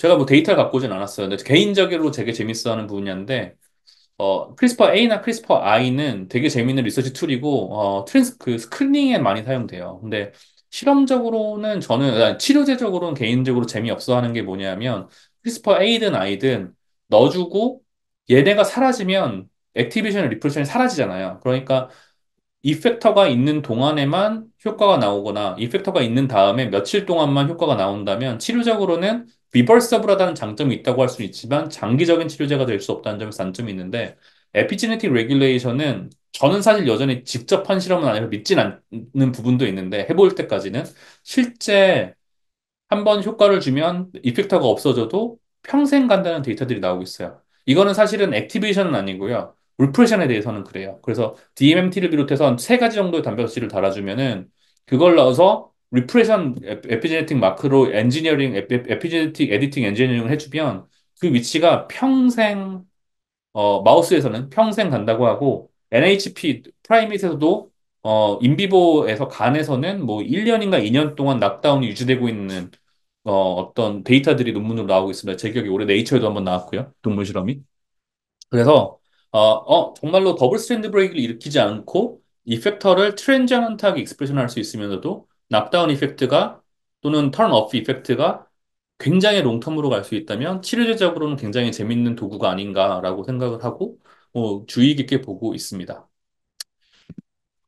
그래서 지금까지 말씀드린 것처럼 사실은 뭐 예전에는 더블 스탠드 브레이크를 일으키는 캐스9 그러니까 툴들이 개발되면서 1세대, 2세대, 3세대라고 했지만 제 생각에는 최근에 나오는 걸로 보면은 데미지의 종류가 바뀌면서 리페어하는 방식이 바뀌고 거기에 따라서 결과물이 바뀌어서 서로 다른 형태의 에디팅 또는 효과를 만들어낼 수 있는 것들이 다른 제너레이션이 아닌가, 더 좋은 제너레이션이라기보다는 다른 제너레이션이 아닌가 싶고요. 그런 측면에서 넥스트 제너레이션은 뭐냐라고 하면 저는 개인적으로는 아까 잠깐 나온 질문과 관련될 수 있는데 HR을 이용하지 않는 방식으로 큰 유전자를 세포의 특정 위치에 넣을 수 있는 기술이 나올 수 있는가라는 거죠. 뭐 이게 인테그레이즈를 이용할 수도 있고 캐스9을 어떻게 이용할지 모르겠지만 우리가 크리락스 낙기나 그 FRT 플리페이즈 낙기나는 것처럼 특정 위치를 우리가 디파인해서 그 위치에 어떤 DNA를 긴 DNA를 그대로 넣을 수 있냐라는 것들이 좀 재밌는 분야라고 생각을 하고 이거에 관련되는 회사들도 좀 생겨서 뭐 테슬라나 톰 같은 것들이 생겼습니다. 뭐 다만 톰 같은 회사들은 뭐 2, 3년 전에 제 기억에 한 2천억 가까이 투자 받으면서 생겼던 것 같은데 지난 2년간 얼마 전에 망했습니다. 얼마 전에 망했고요. 그래서 이런 기술들을 개발하거나 이것들을 치료적으로 활용하는 일이 쉽지 않다는 점들은 좀 있는 것 같아요. 하지만 어쨌든 이런 기술들이 계속 개발되고 있고 이제 우리는 잘라서 낙아웃을 굉장히 잘하고 베이스 에이팅이나 프라임 에이팅을 이용해서 작은 레벨에서의 서열 변화를 정확히 기르는 걸 굉장히 잘하게 됐고 외부 유전자를 좀 자유롭게 넣을 수 있는 기술은 아직은 없다라고 보시면 되고 이런 기술들이 좀 계속 최근 몇 년간 논문이 나오고 있지만 정말 릴라이어블한 기술로 나오는지는 아직은 모르겠습니다. 그래서 시간이 지금이 52분이네요. 그 제가 지금까지 했던 질문들은 답이 나왔고요. 그래서 혹시 더 질문이 없으시면 마지막 한 10분 정도만, 10분, 20분 정도만 그냥 이걸 가지고 치료제를 만드는 분야에 대해서 간단히만 설명을 드리고 뭐 추가 질문 받고 마치도록 하겠습니다. 다시 자료로 좀 돌아가 볼게요. 제가 아마 그 교수님을 통해서 보내드린 자료는 100몇십 페이지, 100페이지가 넘는 오늘 이 지금 사용한 자료만 넘기고 있는 자료일 텐데요. 크리스퍼 캐스9으로 치료제를 만든다고 하면 저는 사실 뭐 이전 회사에서 유전자 교정 치료제라고 얘기하고 다녔지만 사실 유전자 치료제예요, 그냥. 사실 유전자 치료제에 새로운 도구, 새로운 카고가 새로운 기술이 들어온 거죠. 결론적으로 유전자 치료제입니다. 그렇기 때문에 기존 유전자 치료의 문법을 따라가게 되고요. 엑스비보 치료제, 세포 치료제 형태죠.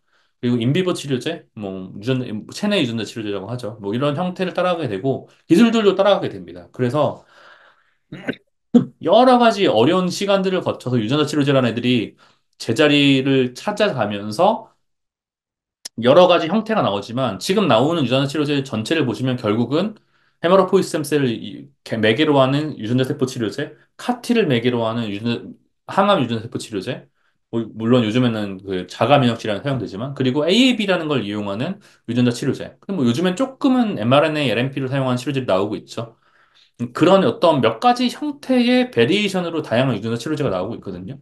근데 결국은 유전자 교정이 나오는 것도 결국은 이런 똑같은 플랫폼 하에서 이걸 임프루브 시킬 수 있을까라는 측면에서 나오는 것 같습니다. 예를 들어서 헤마로포이스 셀에다가 치료제를 만들 때는 렌티바이러스를 사용해서 보통 만들고 있는데 렌티바이러스를 사용하는 경우는 두 가지 단점이 있어요. 하나는 전달해 줄 수 있는 치료 유전자의 크기가 제한된다는 점과 두 번째는 렌티바이러스의 랜덤 인테그레이션에 의해서 또는 레트로바이러스 랜덤 인테그레이션에서 일어날 수 있는 세이프티 이슈가 있다는 거죠. 이것들을 정확한 교정 또는 정확한 납가웃으로 극복할 수 있는가? 뭐 이런 일들을 하고 있죠. 카티 같은 경우는 좋은 치료제이지만 오프더 쉘프가 아니기 때문에 비싸다. 뭐 이런 것들이나 솔리드 캔서로 가는데 한계가 있다라는 점들을 가지고 있어요. 그래서 에디팅을 통해서 오프더 쉘프로 만들어줄 수 있냐, 알로제닉으로 만들어줄 수 있냐, 뭐 이런 스터디들 또는 카티 그대로가 아니라 그거의 기능을 좀 더 강화하는 낙가웃들을 통해서 기존의 카티로는 치료하지 못하던 고형암으로 갈 수 있냐, 뭐 이런 일들이 지난 10년간 열심히 하고 있고, 사실 아직은 아주 잘 극복되지 않고 있는 일들입니다. AAB로 유전자를 전달하면은 그 DNA가 계속해서 몸속에 남아있는 형태가 아니면 치료 효과가 지속되지 않기 때문에, 이 크리스퍼 캐스나를 이용해서 뭐 AAB를 전달하건 LNP를 전달하건 지속적인 치료제를 만들 수 있냐, 뭐 이런 일들이 이제 이 분야의 굉장히 중요한 부분이고, 아까 이게 나왔지만 이론적으로는 HR, NHG가 가능하고 HR을 이용한 리페어나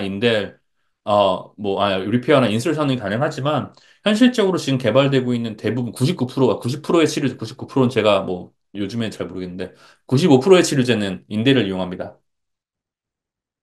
인대를 이용한다는 건 결국 뭔가 망가뜨리는 건데 그게 치료 효과를 낳아야 되잖아요. 그래서 결국 베네피셜 낙가웃이란 컨셉으로 보통 가게 돼요. 그래서 어떤 엘리멘트를 망가뜨렸을 때 치료 효과가 나와야 되겠죠.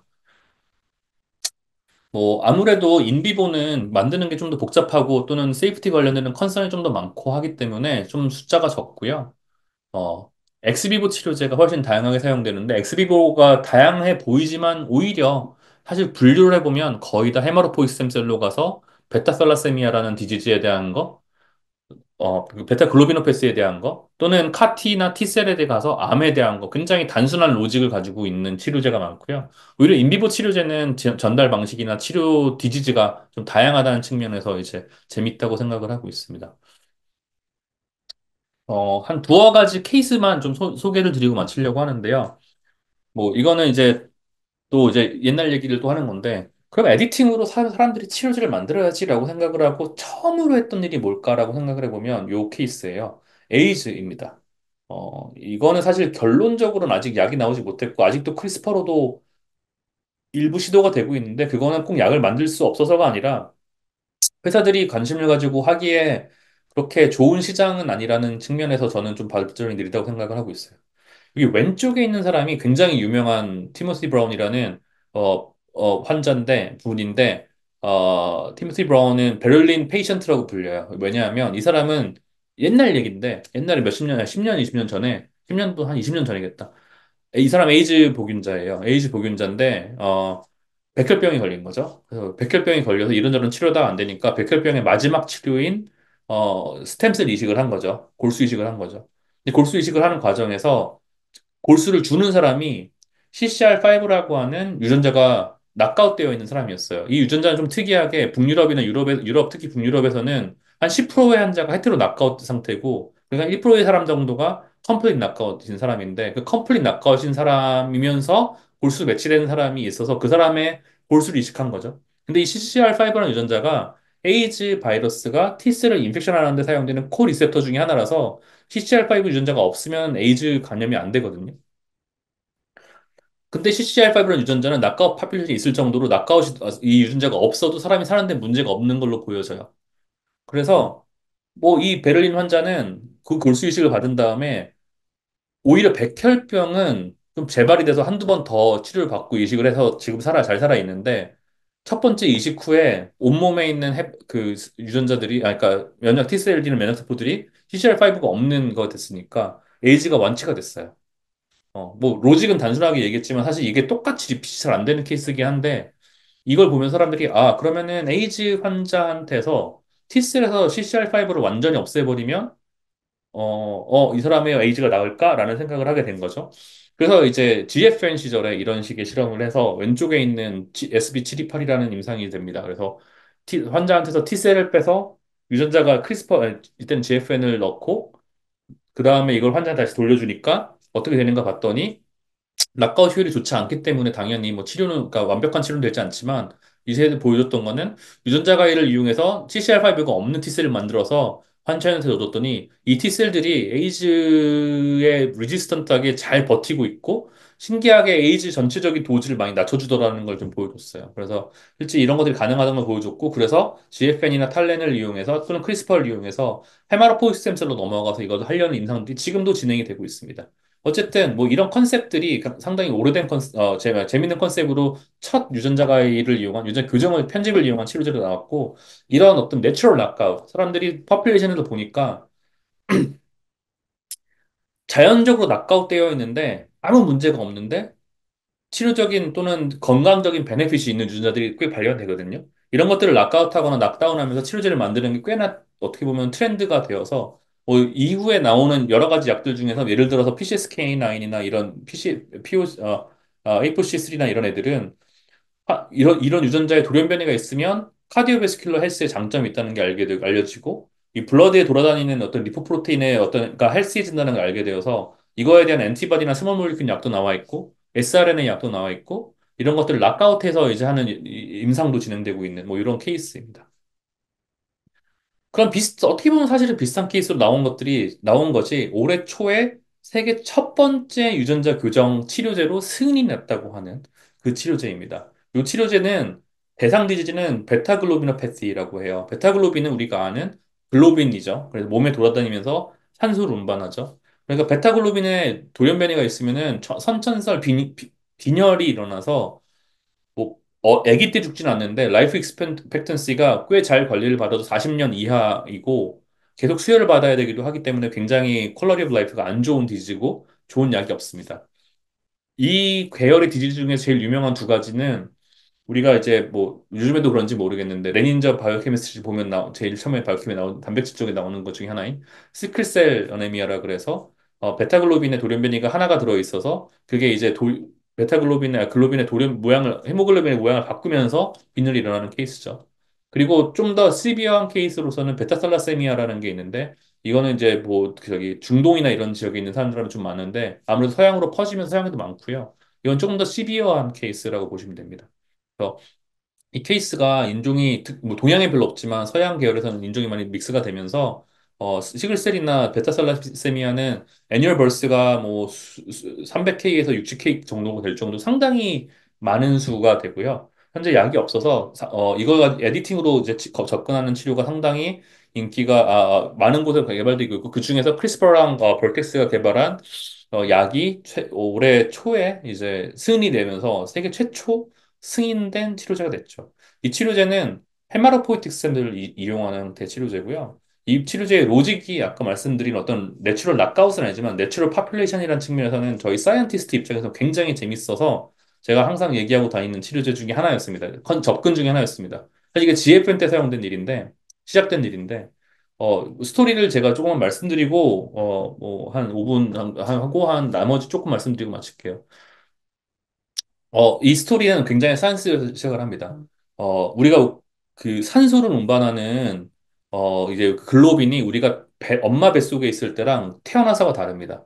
그래서 어, 글로빈 스위칭이라고 해서 피럴 상태에서 사용되는 글로빈과 어덜트 상태에서 사용되는 글로빈의 트랜스크립션이 꺼지고 켜지는 게 생기는 이 글로빈 스위칭이라고 하는 애가 우리가 태어날 때쯤에 일어나게 됩니다.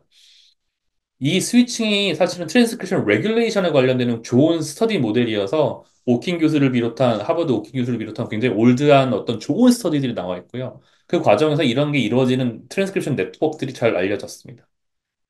근데 파퓰레이션 제네틱스적인 측면에서 사람들이 막 스터디를 하다 보니까 재밌는 케이스가 발견이 됐는데 베타글로빈이 켜지는데 피털글로빈이 꺼지지 않는 사람들이 있는 거예요. 그런 사람들을 여기 Hereditary Persistence of Fetal Hemoglobin이라고 그래서 HPFH 뭐 이렇게 줄여서 부르기도 합니다. 너무 줄여 부르기 쉽지 않죠. 이제 Natural Occurring Genetic Variant 중에서 이런 사람들이 있는데요. 이런 사람들은 보통은 뭐 큰 문제가 없는데 베타글로빈의 돌연변이가 있어서 원래는 시클셀이나 베타셀레미아스가 생겨야 되는 사람들이 이렇게 High Persistence of Fetal Globin 생기면 Reduced or No Symptom 다시 말해서 베타글로빈이 기능을 못해도 피를글로빈이 켜지면 피를글로빈이 옥시전을 트랜스퍼 하면서 빈혈을 막아줄 수 있다는 거죠. 그러면 내추럴 돌연변이를 보니까 어디 생기냐는 거냐면 여기 이런 트랜스크립션 네트워크 어딘가에 시스 엘레멘트나 트랜스 엘레멘트 돌연변이가 있는 거예요. 그러면 에디팅을 이용해서 이런 돌연변이, 그러니까 피르글로빈을 켜놓게 만드는 돌연변을 만들어주면 다시 어덜트 헤마로포이스 스템셀에도 피르글로빈이 나와서 그 산소 운반이 될까라는 생각을 해볼 수가 있고 그 뭐 예 중에 하나의 논문으로 KLF1이나 BCL11A 등 여기에 나와 있는 시스레미트드나 트랜스레멘트 돌연변이를 크리스퍼로 재현할 수 있는 것들을 만들어서 헤마로포이셈스에다 치고 그 에디팅을 유도한 다음에 분할을 유도하면 실제로 컨트롤에서 나오지 않는 피로글로빈이 켜지는 걸 볼 수가 있습니다. 그래서 이런 어떤 컨셉을 치료적으로 응용을 해서 환자한테서 헤마토포이스 템셀을 빼고 여기는 이제 다른 딜리브로 나와 있는데 일렉트로포션을 이용해서 크리스퍼 RMP를 전달을 해서 피로글로빈을 킬 수 있는 에디팅을 도입을 하고 다시 환자한테 넣는 형태로 개발된 것이 그 크리스퍼의 치료제입니다. 이거는 PDT니까 베라글로빈 에 문제가 있는 베타살라세미아의 사람이고요. 이 사람의 이 환자들은 평소에는 베이스라인에는 피로글로빈이 거의 하나도 없다가 이제 이 에릭 치료제를 맞고 나서 인퓨전을 맞고 나면 이렇게 쭉 커져서 피에 피르글로빈이 동반한 히모글로빈이 돌아다니면서 실제 치료 효과가 잘 나오더라라는 것들이 논문에 뭐 NEJM의 논문 나오고 작년에 승인이 난 거고요. 시클셀 같은 경우에서도 비슷하게 시클들이 이제 섞여 있는 HBS가 섞여 있는데 이따가 피로글로빈이 낮은 형태에서 이제 이거 치료를 받으면 상당히 높아지면서 치료 효과가 나오더라. 이것들이 지금은 이제 이건 옛날 데이터이기 때문에 지금은 끝까지 데이터가 나와서 NEJM 논문도 나왔고 올해 초에 승인이 났죠. 실제로 개인적으로는 이 스터디가 굉장히 오랜 기간의 트랜스크립션 네트워크에 대한 스터디 그리고 다른 라인에서는 어 파퓰레이션 지네틱스에 의한 스터디 또 다른 라인에서는 에디팅에 의한 스터디 또 다른 라인에서는 헤마로포이스 스템셀을 바탕으로 한 여러 가지 성공과 실패에 의해서 나왔던 어떤 헤마로포이스 스템셀 베이스드 진 테라피 프로토콜 이런 것들이 합쳐지면서 치료하지 못했던 유전병에 대한 치료의 예를 보여준다는 측면이 너무 재밌고 또 컨셉추얼리 보면은 베라글로빈이 망가뜨려져서 생긴 질병을 다른 유전자를 망가뜨려서 또는 네트워크를 망가뜨려서 피털 글로빈을 켜서 A가 망가져서 생긴 질병을 B를 망가뜨려서 C를 켜서 하는 질병이라는 측면에서 상당히 사이언티피스트로서 재밌어하는 어떤 케이스 스터디라고 보고 있습니다. 박사님, 뭐 이런 경우는 부작용은 없나요? 지금까지 나와 있기로는 그러니까 지금까지 나와 있기로는 피털 글로빈이 켜지는 게 제가 알기로는 그 HFPH라는 그 현상이 어, 베타글로빈이 멀쩡한 사람한테서 있을 때는 아무 증상이 없거나 약간 글로빈이 너무 많아서 생기는 증상이 생기는데요. 음, 디지즈가 생긴 사람한테는 문제는 없었어요. 그래서 이 디지즈 일부러 일으킨 환자한테서는 생기는 사이드 이펙트는 사실은 이 과정 자체가 헤메로포이스름셀을 없애고 다시 넣어주고 하는 굉장히 할시한 과정이기 때문에 과정 음. 자체 때문에 생기는 사이드 이펙트들이 있지만 에디팅 때문에 생기는 거나 또는 피로글로빈이 생겨서 생기는 이펙트들에서의 문제는 아직은 별로 보고된 건 없습니다. 네, 왜냐하면 저희가 알지만 저희가 약을 먹는 것은 뭐 리버서블 이니비터도 있고 이리버서블한 이니비터도 있지만 되게 트랜지언트하죠. 그러니까 저희가 약을 뭐 네. 6시간마다 복용해야 되는 이유고 siRNA나 shRNA 우리 몸속에 이제 들어가도 되게 트랜지언트한 반응인데 크리스퍼는 이제 되게 영원한 반응이잖아요. 그렇죠? 네. 그래서 그런 면에서도 저희가 주의해야 될 게 있을 것 같은데 맞습니다. 그래서 네. 제가 지금 얘기들 말씀드린 여러 예들이 사람들이 뭐 이상한 걸 하려 보이고 뭐 A가 막으면 B를 낙하고 C를 켜서 치료제를 하는 게 이상하게 들리지만 사실은 내추럴 낙하우션, 내추럴 베리언트에 의해서 어떻게 보면은 이런 케이스들을 사람들이 이제 논문이나 보면 재미 삼아 어, 익스페리먼트 바이 네이처라고 하거든요. 굉장히 많은 시간에 많은 파퓰레이션에 의해서 지네틱스에 의해서 발견된 것들이기 때문에 또는 진화된 것들이기 때문에 그래서 어느 정도 검증된 얼릴들을 만들어내는 또는 리핏해보는 방식으로 먼저 많이 해보게 되는 게 아마도 그런 것들이 좋은 베네핏이 있어서기도 하지만 내 포퓰레이션 상에서 관찰됐다는 건 그것들이 진화적으로 어쨌든 간에 살아남았다는 거는 사이드 이펙트가 적다는 부분이 아닌가, 다른 문제가 좀 적기 때문이 아닐까라고 생각하는 것 같습니다. 그래서 뭐 이 외에 인비보로서 리드를 하고 있는 것들은 이제 인텔리아라는 회사가 LNP를 이용해서 크리스퍼 mRNA랑 가이드를 딜리버리해서 TTR이라는 유전자의 돌연변이가 생기는 ATTR이라는 질병에 대해서 낙아웃을 통해 대응을 하고 있고요. 이것에 대해서 박대 교수님이 질문하셨던 이것을 낙아웃했을 때 사이드 이펙트가 없겠냐라는 질문에 대해서는 컴플릿 낙아웃이 아니기 sRNA를 이용이나 또는 AS를 이용해서 낙다운을 유지하는 형태의 치료제가 이미 나오고 있다. 라는 측면에서 이것들 낙아웃해도 된다. 왜냐면은 이거는 시크리티드 프로테인으로 발현되고 있는데 낙아웃이 세포 단위로는 100%가 되지만 전체 리버로 보면은 뭐 30%, 50%, 80%가 되기 때문에 리메이닝이 세크리션 되면서 기능을 할 수 있거든요. 그래서 뭐 이런 어떤 애들은 되고 그래서 놀라울 정도로 효율적으로 에디팅이 되고요. LNP, 크리스퍼, 가이드 RNA를 IB로 맞은 다음에 상당히 낮은 도주인 0.1에서 1mpk 정도에 맞은 다음에 사람들한테 관찰을 하면 한 0.3부터 벌써 80% 정도의 낙다운이 스테이블하게 유지가 되고 있고 뭐 투머스 데이터 논문이 나왔었는데 뭐 이 데이터가는 이제 1년까지도 거의 관찰이 되면서 스테이블하게 네팅이 유지된다는 걸 보여주는 데이터고 이런 것들이 아마 오늘 어제 이제 추가적인 데이터가 나와서 스테이블하게 유지가 되면서도 클리니컬 심텀도 이제 치료가 되더라라는 게 처음으로 이제 클리니컬 심텀까지 지금까지 바이오마커 데이터였는데 데이터가 어저께 나와서 굉장히 좋은 뉴스로 이제 뉴스가 많이 회자되더라고요. 그래서 이런 형태의 인비보 에디팅이 최소한 리버에서 LNP를 이용하면 굉장히 효율적으로 일어날 수 있다라는 걸 볼 수가 있고요. 뭐 시간이 다 돼서 카티에 대한 자료도 있는데 제가 넣어놨으니까 한번 살펴보시고 카티에 대한 그 어떤 약간 그 프로덕션에 대한 것들을 어떻게 알로제네익으로 바꿔서 치료를 해보려고 하고 있는가. 뭐 치료 효과는 좀 나오지만 사실은 뭐 이렇게 오토에 비해서 좋지 않아서 아주 성공적이지 못했는데 그리고 이것들을 어떻게 뭐 제가 한 연구긴 한데 뭐 하나의 예로 어떻게 T3 가지고 있는 시그널링 패스웨이를 바꿔서 T3를 더 포텐시에이트 시켜가지고 좀 더 강한 카티를 만들어 보려고 하고 있는가 뭐 하나의 예로 이런 것들을 보여드렸고요. 그래서 에디팅 치료가 지금은 좀 제한된 치료 그리고 검증된 타겟에 의한 치료에 너무 머물고 있고요. 이것들이 좀 확장되려고 하고 있습니다. 그래서 뭐 카디오버스큘러나 이런 쪽으로는 좀 확장되려고 하고 있고 그런 측면에서는 규제적인 측면에서의 어떤 오버컴이 있어야지 좀 울트라 레어 디지즈로 갈 수 있을 것 같아요. 왜냐하면 저희가 임상을 1, 2, 3상을 다 하고 또는 1, 2상을 하고서 치료제로 가려고 하면 울트라 레어 같은 경우는 환자 수가 많지 않기 때문에 좀 쉽지 않거든요. 그리고 좀 더 난 레어 디지즈나 크로닉 디지즈나 뭐 이런 쪽으로 가려면 환자들이 이것들을 쓸 수 있어야 되죠. 그러니까 이게 죽을 디지즈가 아닌데 그럼에도 불구하고 좋은 치료 효과가 나오고 오래 가니까 이걸 써야지 하려면 억셉턴스가 높아져야 된다는 측면에서의 어떤 시간이 필요한 것 같습니다. 그리고 저희가 지금은 보통 간이나 몇 가지 또는 엑스비보만 가는 거가 이런 것들을 적용하기 위한 어떤 기술적 플랫폼이 인비보는 그리고 엑스비보는 T3나 헤머로포이스 샘셀이 중심으로 있기 때문인데, 이걸 다른 곳으로 가려면 다른 딜리버리 기술, 다른 세포를 이용하는 어떤 기술들이 좀 더 발전을 해야지 다른 쪽으로 갈 수 있는 기회들이 좀 더 생길 것 같고요. 그래서 그런 측면에서 여전히 에디팅은 툴적으로도 그렇고 치료적으로도 그렇고